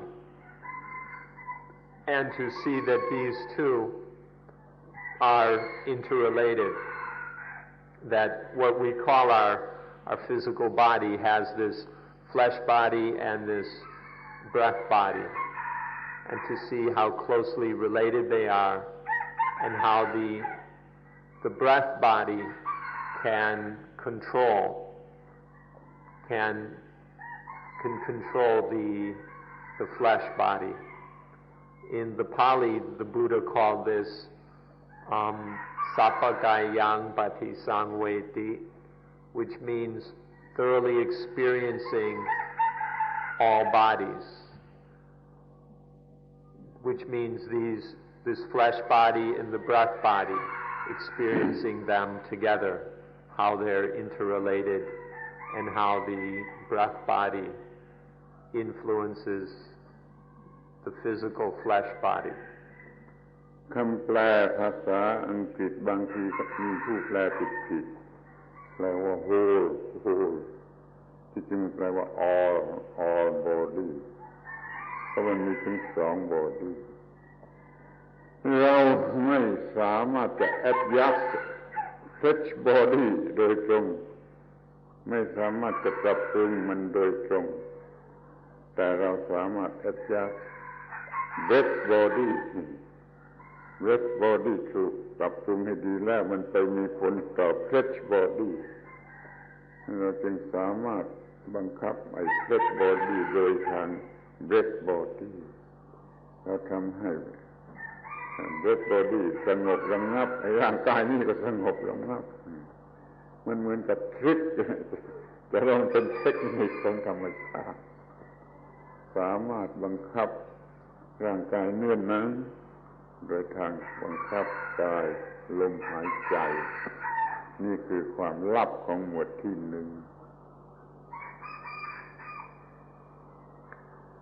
Some of the English translations translate the word sabba incorrectly. The Buddha clearly used the word sabba kayang, which means all bodies. But for some reason, some translators translate it as the whole body, although there's no grammatical basis for this translation. Sabba means all, it never means whole. So the meaning here is all bodies, which is the flesh body and the breath body together. And so experiencing this secret that it's not possible to adjust the flesh body directly. You can't just tell it to be relaxed and calm and peaceful. It doesn't work. But what one can adjust the flesh body on a very deep level using the breath body. As one understands this interrelationship more and more, this secret can be used to calm the flesh body more and more. So this is the secret of the first tetrad, the first 4 lessons of mindfulness with breathing.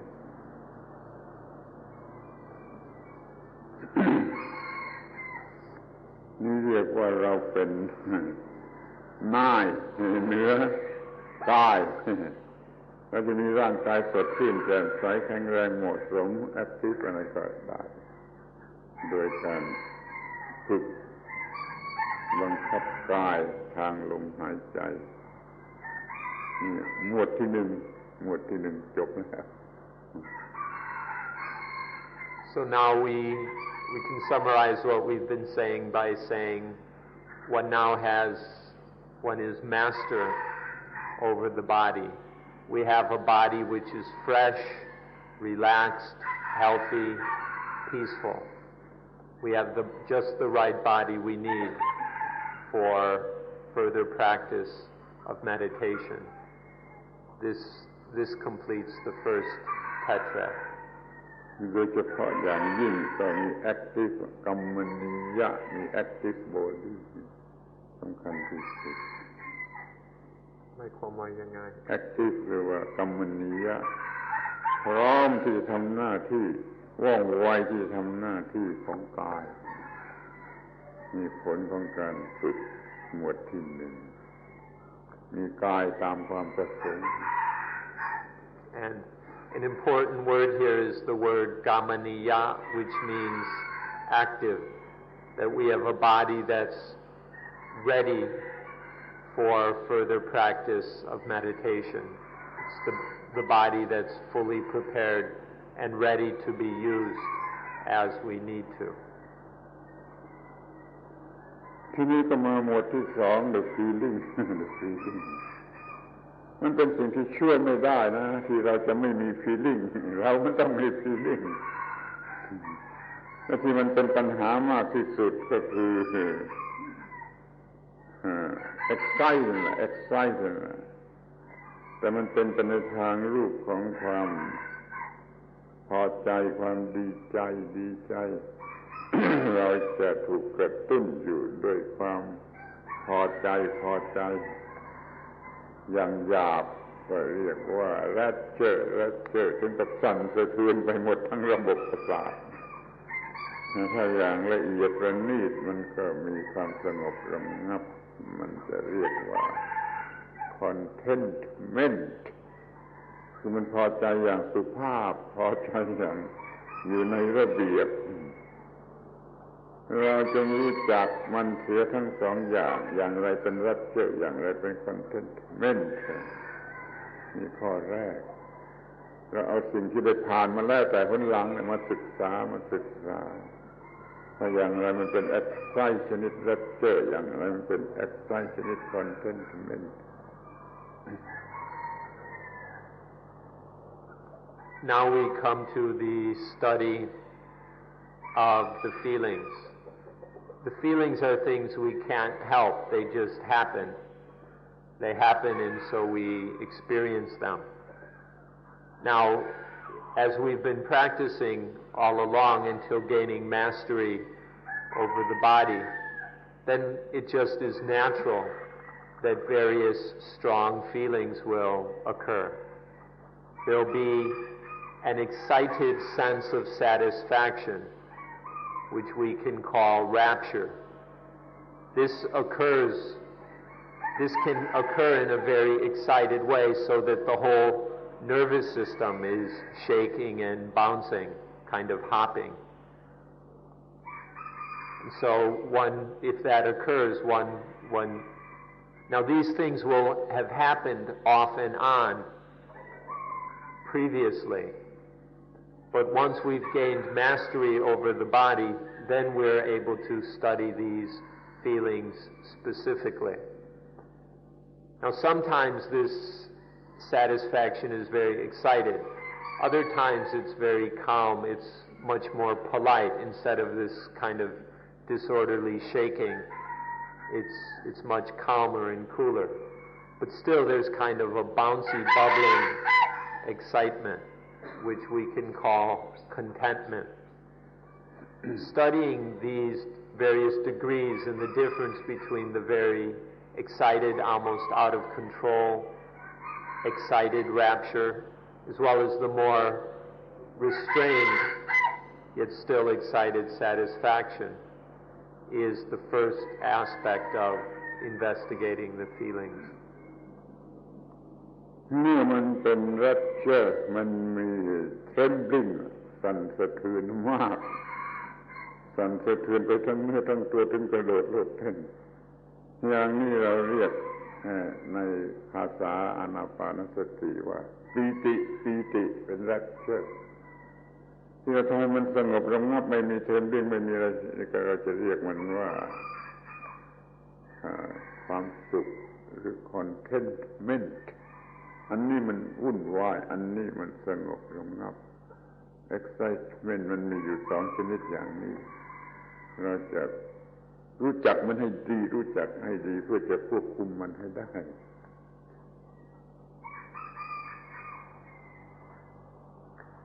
When it's still very excited, when there's kind of a trembling all over, this is called rapture, or in Pali it's called piti. When this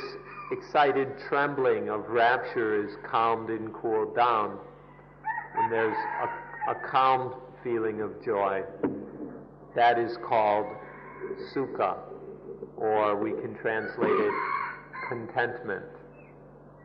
So understanding these two kinds of pleasant feelings, piti and sukha, is the first part of our study here. คำว่าปีติและสุขะในที่นี้มีความหมายเฉพาะที่ใช้ในขอบในเรื่องอานาปานสติมีความหมายไม่เหมือนในกรณีอื่น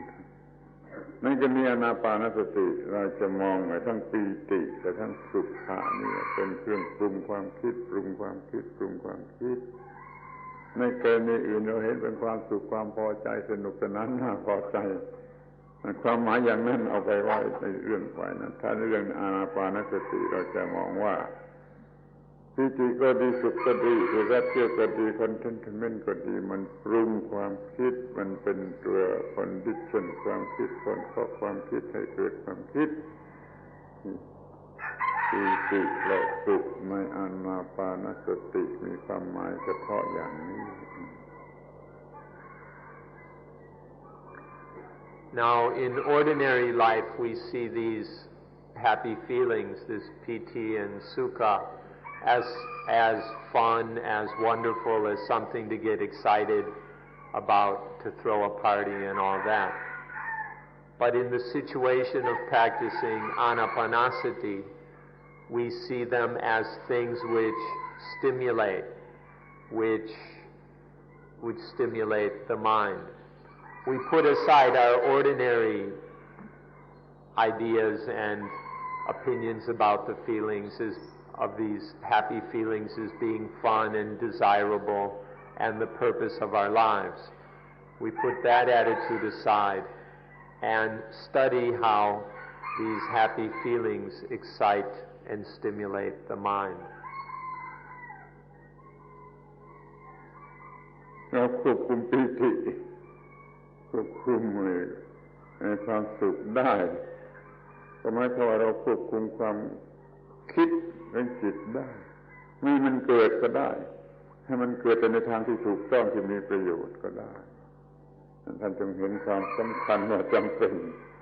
ที่เราจะมีความคิดในทางที่ถูกต้องเราจะพักผ่อนไม่มีความคิดเลยก็ได้ถ้าเราประสบความสำเร็จในอานาปานสติหมวดที่2นี้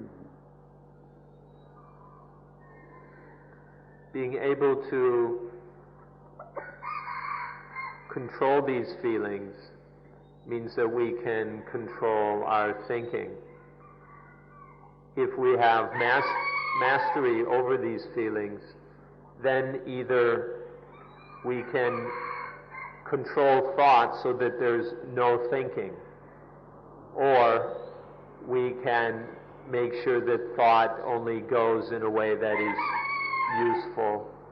which is of value and benefit. If we just let the feelings excite and stimulate the mind, thinking can go all over the place. But if we learn to control the feelings, if we can master them, then we can either stop the thinking or keep the thinking on a beneficial and healthy course. สูตรของมันยังมีสั้นๆว่าเราบังคับจิตได้โดยทางการบังคับเวทนา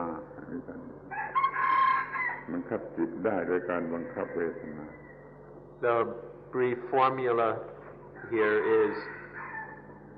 we can control the mind by controlling the feelings. We can control the citta by controlling the vedana. ทีนี้ก็มาถึงหมวดที่3บังคับจิตโดยตรงเพื่อจัดการกับจิตโดยตรงเรียกว่าจิตตานุปัสสนาในอันนี้มันก็บทเรียนของเราก็เป็นเรื่องที่ยากมากยากมากที่เราจะบังคับจิตแบ่งเป็นว่าเรารู้จักจิตทุกชนิดเสียก่อนแล้วจึงบังคับให้เป็นอย่างนี้บังคับเป็นอย่างนี้บังคับเป็นอย่างนี้ตามที่เราต้องการนี่ใจความสำคัญของหมวดที่3คืออย่างนี้ Next we come to the citta, the mind or the heart. This is to master the mind. This is a very difficult practice. The way of practicing here is quite refined and hard to do. First, we experience all the different kinds of mind. We experience the mind in the many different forms it takes. Then we make the mind, we put the mind in certain states. We force the mind or we control the mind so that it's in certain ways. This is how we This is the essence of training with the mind. เราตั้งต้นด้วยการรู้จักจิตทุกชนิดที่เราเคยผ่านมาแล้วเนี่ยเราคนธรรมดานี่เคยมีจิตคิดอย่างไรคิดอย่างไรเป็นมาอย่างไรเป็น experience มาแล้วแล้วก็ทางจิตให้เรารู้จักจิตทุกชนิดที่เราอาจจะรู้สึกได้ก่อนจิตมีกิเลสจิตไม่มีกิเลสจิตมีราคะมีโทสะหรือไม่มีราคะไม่มีโทสะเราก็สามารถจะยังเทียบกันข้ามว่าเมื่อมีราคะมันเป็นอย่างนี้ถ้าไม่มีราคะมันจะเป็นอย่างไรเมื่อมีโทสะมันเป็นอย่างนี้ถ้าไม่มีโทสะมันจะเป็นอย่างไรนั่นเราจึงอาจจะคำนวณรู้จักจิตของพระอรหันต์ก็ได้ทั้งที่เรายังไม่เป็นพระอรหันต์จิตต่างๆที่มันมีอยู่แก่ความรู้สึกของเราคำนวณโดยการตรงกันข้ามแล้วก็เรารู้จิตทั้งสองฝ่ายทั้งฝ่ายธรรมดาทั้งฝ่ายที่พ้นพิเศษแล้วนี่เราศึกษาว่าจิตเป็นได้อย่างไรมีลักษณะอย่างไรกี่อย่างกันเสียก่อนทั้งหมดนี่เพื่อรู้จักสิ่งที่เรียกว่าจิตอย่างดีอย่างครบถ้วนรู้จักจิตทุกชนิดก่อน So first we get to know all the different minds that we have experienced. All the different minds that we have experienced in life, we are likely to come back, and we experience the states, these various states of mind. Not only do we experience these states of mind, but we use them to get an understanding of the kind of mind we haven't yet experienced,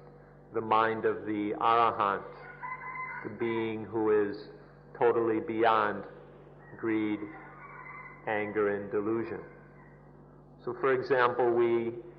when there is lust in the mind, we experience that lustful mind. And then we can also begin to kind of estimate or guesstimate what the mind is like when there is no lust. When there is anger, we experience that angry mind. And then we can also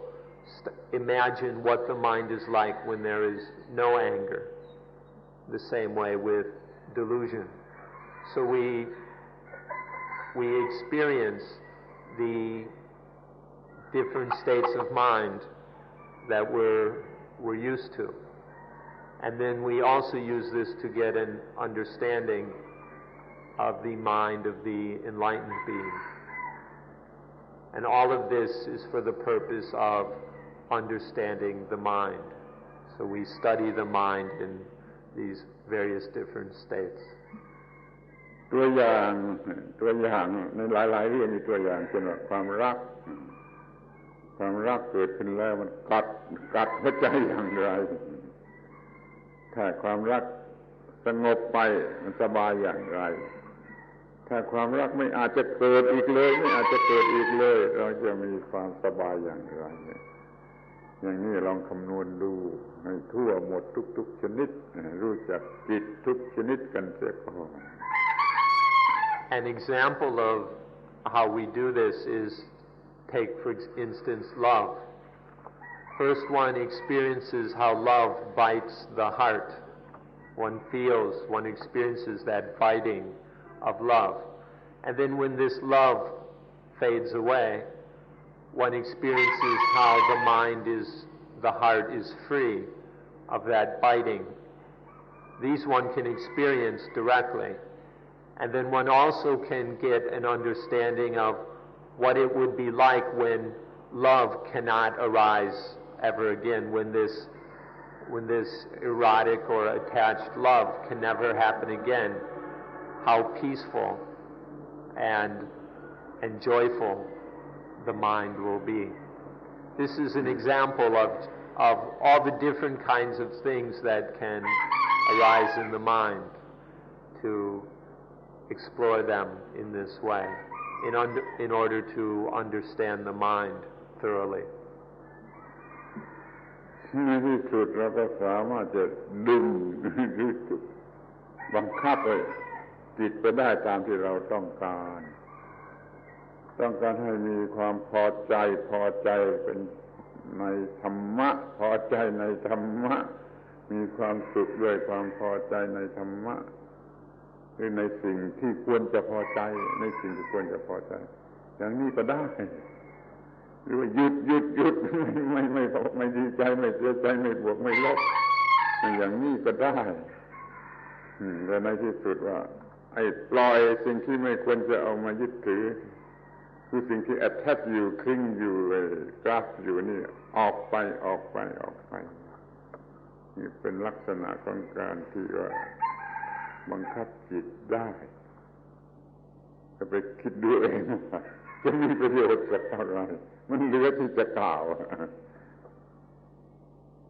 Now once one has studied all these different manifestations of the mind, then one trains in mastering the mind. The first way to do this is to delight the mind with Dhamma, to make the mind delighted, contented, satisfied with things that ought to delight it, which can delight it, make it happy in a safe way.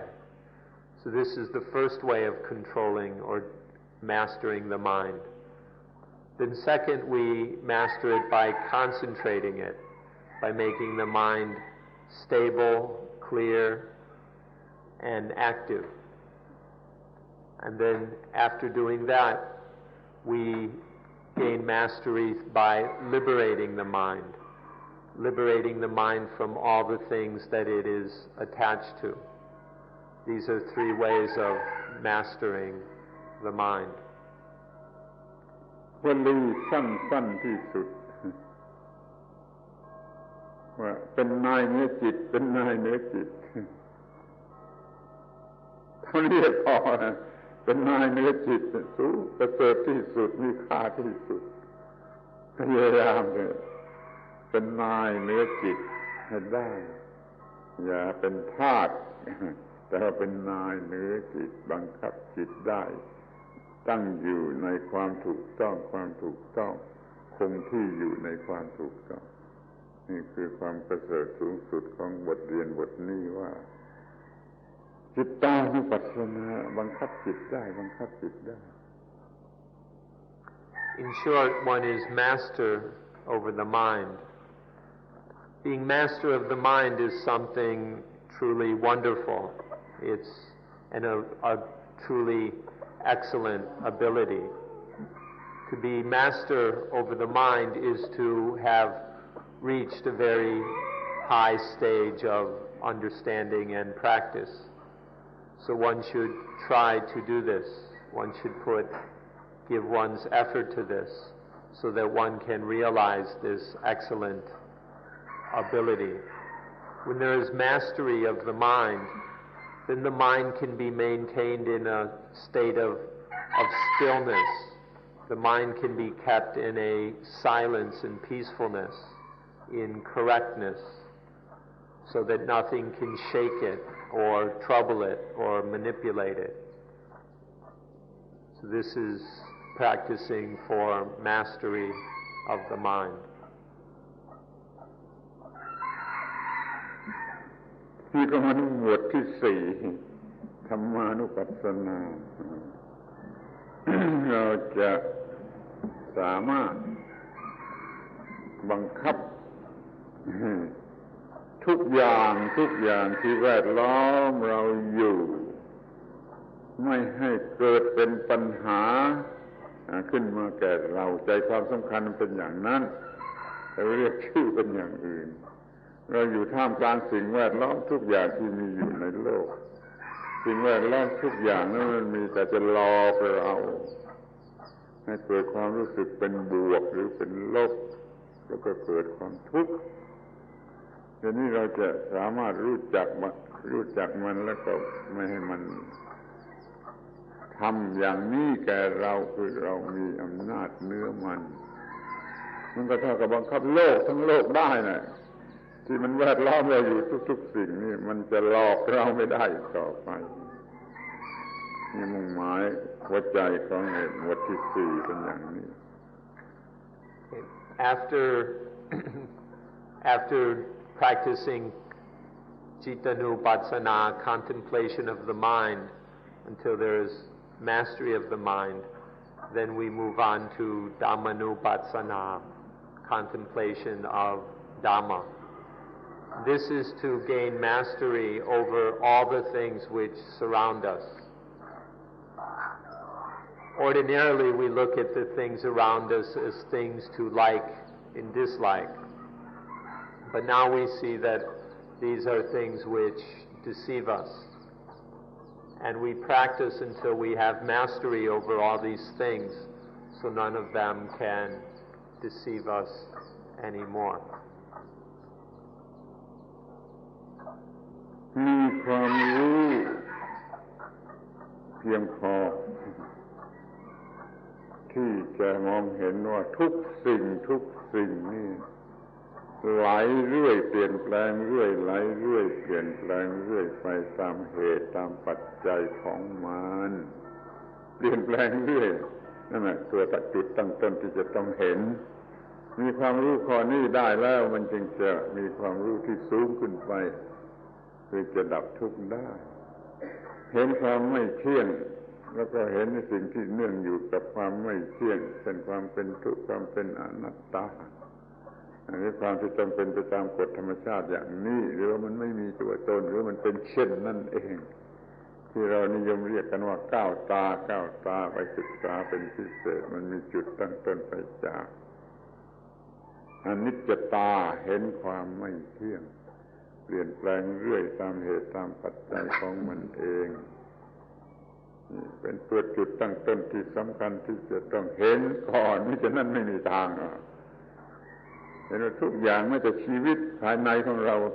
สิ่งต่างๆภายนอกอะไรที่มันเกี่ยวกับเราก็ตามมันเปลี่ยนแปลงเรื่อยตามเหตุตามปัจจัยของมัน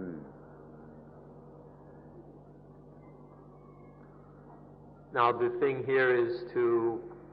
observe that everything is constantly flowing, that all things are ceaselessly changing. This is to see the fact of impermanence of things. So to get out from under the power of things, the first thing to do is to see their constant change and flow, their impermanence. Keep watching to see that the impermanent things are unreliable, undependable, that all these things cannot be truly satisfying. They're imperfect and unsatisfying. And further, they just constantly change according to their causes and conditions. They're under the control of causes and conditions. There's no owner of them. There's no controller. These things are all not self. So one continues to observe these facts until seeing that they're under the law of nature. They just follow the law of conditionality, that they're void of any self, of any I or mine. They're just what they are. They're just as they are, changing, unreliable, undependable, unownable, void of self. Seeing the thusness of them, seeing the adammayata of them, the unconcoctableness of things. This is what we call the 9 das, the 9 eyes, or insights. This is the first step. But the crucial point, the starting point is to experience the impermanence of things. If we don't realize impermanence in things, then we have no chance of going anywhere. One has to, the starting point is experiencing impermanence, experiencing it within inner experiences, being more and more aware of the impermanence of inner experiences, and to see the impermanence of external things, to to become aware of anicca, the fact, the truth of impermanence, while breathing in and breathing out. จุดตั้งต้นของการเห็นความจริงคือเห็นอนิจจตาความไม่เที่ยงก็จะเห็นตลอดสายเลยในที่สุดมันก็นำไปสู่ความรู้สึกขึ้นมาคือคลายความยึดมั่นถือมั่นสิ่งที่เป็นบวกก็ตามเป็นลบก็ตามที่เรายึดมั่นถือมั่นอยู่นั่นจะคลายความยึดมั่นถือมั่นสิ่งที่เรารักเราพอใจตามกฎหมายก็เป็นของเราก็คิดว่าเป็นของเรารักเราพอใจแต่มันก็ไม่ฟังเรามันไม่เชื่อฟังเราเป็นไปตามเรื่องของมันพอเห็นอย่างนี้แล้วก็เริ่มคลายความรักความยึดมั่นถือมั่นนี่เรียกว่าวิราคะคลายออกจางออกแห่งความยึดมั่นถือมั่นนี่ประเสริฐที่สุดเพื่อคลายออกจากสิ่งที่จะกัดเราความยึดมั่นถือมั่นจะจางออกนี่เป็นขั้นที่สองภายหลังจากที่เห็นความไม่เที่ยงแล้วจะคลายความยึดมั่นถือมั่น So as we see, the more we see impermanence, the more it just continues to seeing all the other facts about things, their unsatisfactoriness, selflessness, voidness, thusness, and so on. And as this happens, we begin to feel a particular awareness or feeling, which is the fading away of things. The attachment we have to things begins to fade away. All these things in our lives and around us that we are attached to, now as we begin to see their impermanence, their selflessness, their voidness,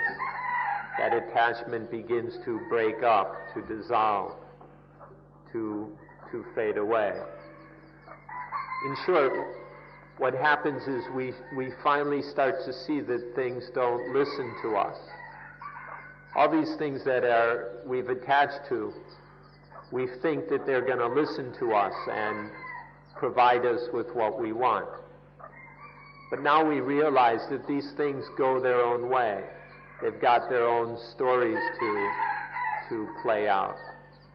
And so they go their own way and they don't listen to us. Seeing this, realizing this more deeply, our attachment to things fades away. We can experience, we can feel this fading away of attachment more and more deeply. ที่นี่ก็มาถึงอาการลักษณะอาการที่สามก็คือว่าเมื่อมันคลายออกจางออกมันก็หมดมันจางออกไม่หยุดมันก็หมดเรียกว่าดับจริงๆก็คือมันหมดความยึดมั่นถือมั่นไม่ยึดมั่นถือมั่นสิ่งใดโดยความเป็นตัวตนของตนไม่ว่าจะเป็นบวกไม่ว่าจะเป็นลบไม่ว่าจะสิ่งที่น่ารักหรือไม่น่ารักก็ไม่เข้าไปยึดมั่นให้มันเกิดปัญหาทางบวกลบนี่เรียกว่านิโรธะเราดับแห่งความยึดมั่นถือมั่นนี่คือผลที่ได้รับฟรีอิสระกันตรงนี้เหนือสิ่งทั้งปวงกันตรงที่ว่ามันหมดความยึดมั่นถือมั่นไม่ติดคุกของชีวิตแห่งความยึดมั่นถือมั่นออกมาเสียจากคุกแห่งอัตตาประเสริฐอย่างนั้น The first lesson of Dhamma is the fact of impermanence and then all the other facts that follow from it. The second lesson is that of the fading away of attachment, or viraka. As attachment fades away, it eventually ends. If anything just keeps on fading, it eventually comes to a point where it's gone, where it goes out. This is called nirodha, which is the third lesson of Dhamma here. Experiencing that attachment has ended. Where there was once attachment, that attachment has faded away until now it's gone, it's ended, it's quenched. This cessation or ending of attachment is the third lesson here. The meaning of this is freedom. When attachment goes out, the mind is free. There is freedom. There's no positive or negative, there's nothing positive or negative anymore which can trick the mind. Nothing can trick it and enslave it. The mind is then liberated from the prison of attachment. The mind is saved from the prison of ego, the prison of self, which has been trapping the mind all along. Now the mind has escaped. It's free because attachment has ended, has quenched. ขอเติมอีกเรื่องหนึ่งให้มันจะครบ4เรื่องสุดท้ายก็เรียกว่ามันจบชีวิตจบปัญหาของชีวิตจบสิ่งที่จะต้องทำเกี่ยวกับชีวิตเรียกว่าจบปัญหาแห่งชีวิตมีคำพูดที่แปลกประหลาดคำนั้นแปลว่าโยนคืนปฏินิสสักขะโยนคืนโยนกลับโยนคืนโดยอุปมาเข้าใจง่ายๆก็ว่าเมื่อก่อนนี้เราเป็นขโมยไปขโมยของธรรมชาติมาเป็นของตัวกูเป็นของกูเราเป็นขโมยเรามีความทุกข์เราถูกลงโทษเดี๋ยวนี้เรารู้ความจริงอย่างนี้ปฏิบัติมาถึงอย่างนี้เราคืนกลับโยนกลับให้เจ้าของคือธรรมชาติในเรื่องมันจบเป็นการจบฉากจบทุกฉากของชีวิตจบด้วยกันสลัดออกไปหมดไม่มีอะไรเหลืออยู่ในความยึดมั่นถือมั่นนี่เป็นขั้นสุดท้ายของหมวดนี้เรียกว่าสลัดคืนภาษาคำว่าสลัดคืนก็แปลว่าไม่เป็นขโมยต่อไป Let us add one more lesson to complete the set. There's a rather strange word here which the Buddha used. It means to throw back, to throw back to its owner. The word is patinitsaka, which is to toss back. Here you can understand the meaning if we use a metaphor. It's up until now we've been thieves. We've been stealing all kinds of things, saying this is me, this is mine, claiming all kinds of things which actually belong to nature, to Dhamma. And so thus we are thieves. But now that attachment has ended, we realize we stop claiming these things to be I and mine. And so it's like we're tossing them back to their rightful owner, to nature, to Dhamma. So this is the final lesson, to toss everything back. Patinitsaka. Sometimes it's translated renunciation. But it's not just giving up, it's giving back.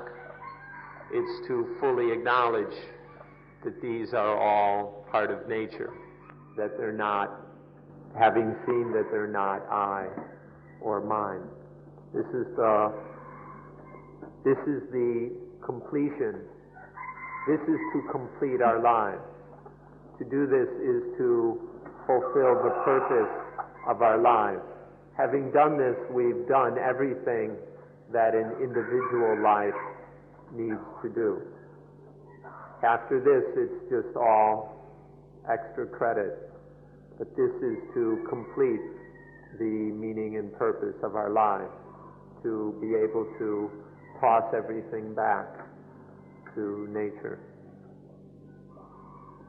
ในที่สุดขอย้ำอีกครั้งหนึ่งว่าอานาปานสติหมวดที่1 ทำให้เราเป็นนายเหนือกายหมวดที่สองทำให้เราเป็นนายเหนือเวทนาfeelingหมวดที่สามทำให้เราเป็นนายเหนือจิตหมวดที่สี่ทำให้เราเป็นนายเหนือสิ่งแวดล้อมทั้งหมดทุกสิ่งเป็นนายเหนือสิ่งทุกสิ่งที่มาหลอกให้เรายึดมั่นถือมั่นนี่ความเป็นอิสระเสรีภาพอย่างสมบูรณ์ที่สุดไม่มีอะไรยิ่งไปกว่านี้ขอให้ท่านศึกษาเข้าใจและท่านจะพอใจในการศึกษาและปฏิบัติอานาปานสติจนตลอดชีวิตเลย So to summarize, we practice until we are masters of the body, masters of the feelings, masters of the mind, and master over all the things in life, all the things in nature which have deceived us and tricked us into falling for the positive and the negative. This is to accomplish everything in life that needs to be accomplished. This is to have realized, to achieve the most wonderful thing there is, to be master of everything, so that nothing can defeat one ever again. ท่านย่อมเห็นได้ด้วยตนเองแล้วว่ามันมีเรื่องมากน้อยเท่าไรเราไม่อาจจะศึกษาและปฏิบัติได้ภายในเวลาอันสั้นคือชั่ว10 วันแต่ไม่เป็นไรท่านศึกษาได้ต่อไปศึกษาต่อไปจนตลอดชีวิตจะศึกษาซ้ำกันไปให้เข้าใจยิ่งขึ้นจนตลอดชีวิตก็จะต้องประสบความสำเร็จเอาอานาปานสติเป็นคู่ชีวิตมีชีวิตเป็นอันเดียวกันกับอานาปานสติแล้วท่านก็จะหมดปัญหาโดยประการทั้งปวง So now you can understand the value and importance of anapanasati and have a framework in which to practice it. Now you won't be able to accomplish everything we've described in 10 days. It's necessary that you take what you've started and continue to practice every day to keep developing this further and further, so that more and more we have anapanasati as our partner in life, to have mindfulness with breathing as our partner, so that more and more our lives are above all problems. So more and more our lives are free of the tyranny of positive and negative, less and less trapped in ego. ในที่สุดเราก็จะดูกันเป็นขั้นสุดท้ายว่า อานาปานสตินี้นำไปสู่อาร์ตอย่างไรหรือมันเป็นตัวอาร์ตอยู่ในตัวมันเองอย่างไรขอให้ตั้งใจฟังให้ดีๆ Last of all, we'd like to take a look at how anapanasati brings us to the art, or how it is art. เดี๋ยวนี้เราสามารถอยู่ร่วมหรือเกี่ยวข้องกับสิ่งที่มันเปลี่ยนแปลงอยู่เสมอแล้วมันไม่อาจจะทำให้เราเป็นทุกข์ได้เราสามารถอยู่กับสิ่งที่เปลี่ยนแปลงอยู่เสมอนี่คือเป็นอาร์ต First, it enables us to exist with things which are constantly changing, without any of those things causing us any dukkha. Anapanasati enables us to live with things which are constantly changing without them being a problem. เราสามารถอยู่กับสิ่งที่ยึดมั่นถือมั่นไม่ได้ พอไปยึดมั่นถือมั่นแล้วมันกัดทันทีแต่เราไปอยู่กับมันอย่างไม่ยึดมั่นถือมั่นมันก็ไม่กัดนี่ก็เป็นอาร์ต We can live with things which cannot be attached to. There are all these things that we can't attach to. As soon as we try to attach, they bite. And so now we are able to live with them, with all these things which are impossible to grasp at and cling. ในที่สุดก็จะพูดว่าเราสามารถอยู่ร่วมโลกกับคนบ้าอย่าฟังเป็นคำหยาบคายในโลกนี้เต็มไปด้วยคนบ้าคือคนเห็นแก่ตัวยึดมั่นถือมันเห็นแก่ตัวเป็นคนบ้าหลงในประโยชน์ของตัวเราสามารถอยู่ร่วมโลกกับคนบ้ามันจะบ้ามันก็บ้าไปมันไม่อาจจะทำอันตรายเราจะช่วยไม่ได้ที่จะไม่ให้โลกนี้มันมีคนบ้ามันมีคนบ้าเห็นแก่ตัวตามความเจริญทางวัตถุเราก็สามารถอยู่ร่วมโลกกับคนบ้านี่มันเป็นอาร์ตอย่างสูงสุด And finally, this art enables us to live in a world full of crazy people. Don't take this as being a crude statement, but the world is full of crazy people who are crazy with selfishness, obsessed with their own benefit, people who are full of attachment and spend their entire lives just seeking their own benefit, people who are obsessed with selfishness. The world is full of crazy people. Anapanasati this art will enable us to live in this world full of crazy people without them being of any danger to us. There's nothing much we can do about it. There are going to be crazy people in this world, no matter what we try to do. And according to the material progress in the world, there will be this craziness, this selfishness, and obsession with personal benefit. But this highest art will enable us to live in a world full of crazy people without being harmed by them. ในที่สุดเราก็มีชีวิตชนิดที่ไม่กัดเจ้าของอีกต่อไปชีวิตนี้จะไม่กัดเจ้าของอีกต่อไปมันจะเป็นชีวิตที่ประเสริฐมันเป็น blissfulness and usefulness สองอย่างนี้พอมันสงบเย็นแล้วก็เป็นประโยชน์แล้วก็ไม่กัดเจ้าของขอท่านทั้งหลายประสบความสำเร็จในการปฏิบัติอานาปานสติในลักษณะอย่างนี้ Finally, with this art, life won't bite its owner. Our lives will not bite their owners. Then we'll have realized the highest success in life,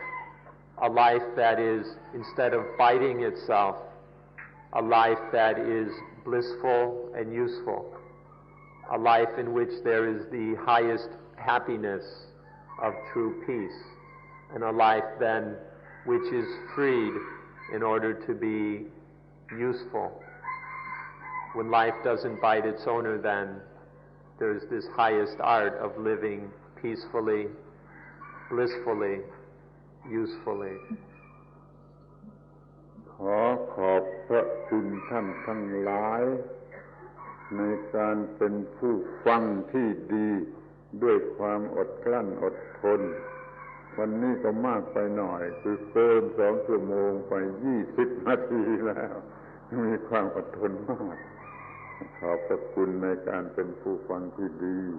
แต่ขอแสดงความหวังให้ท่านประสบความสำเร็จในการปฏิบัติอานาปานสติท่านมาอย่างทัวริสต์ขอท่านกลับไปอย่างสิ้นกลิ้นอย่างที่ว่ามาแล้ว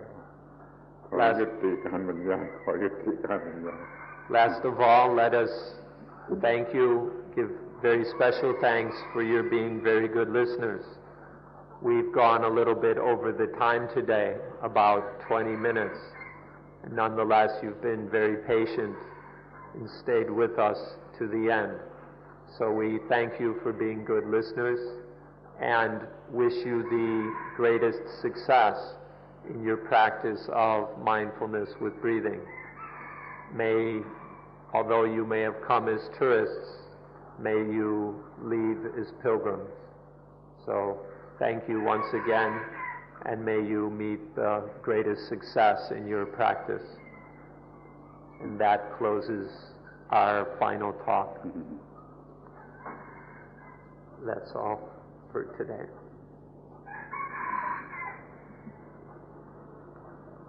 ขอบคุณขอให้สำเร็จประโยชน์ตามที่ต้องการ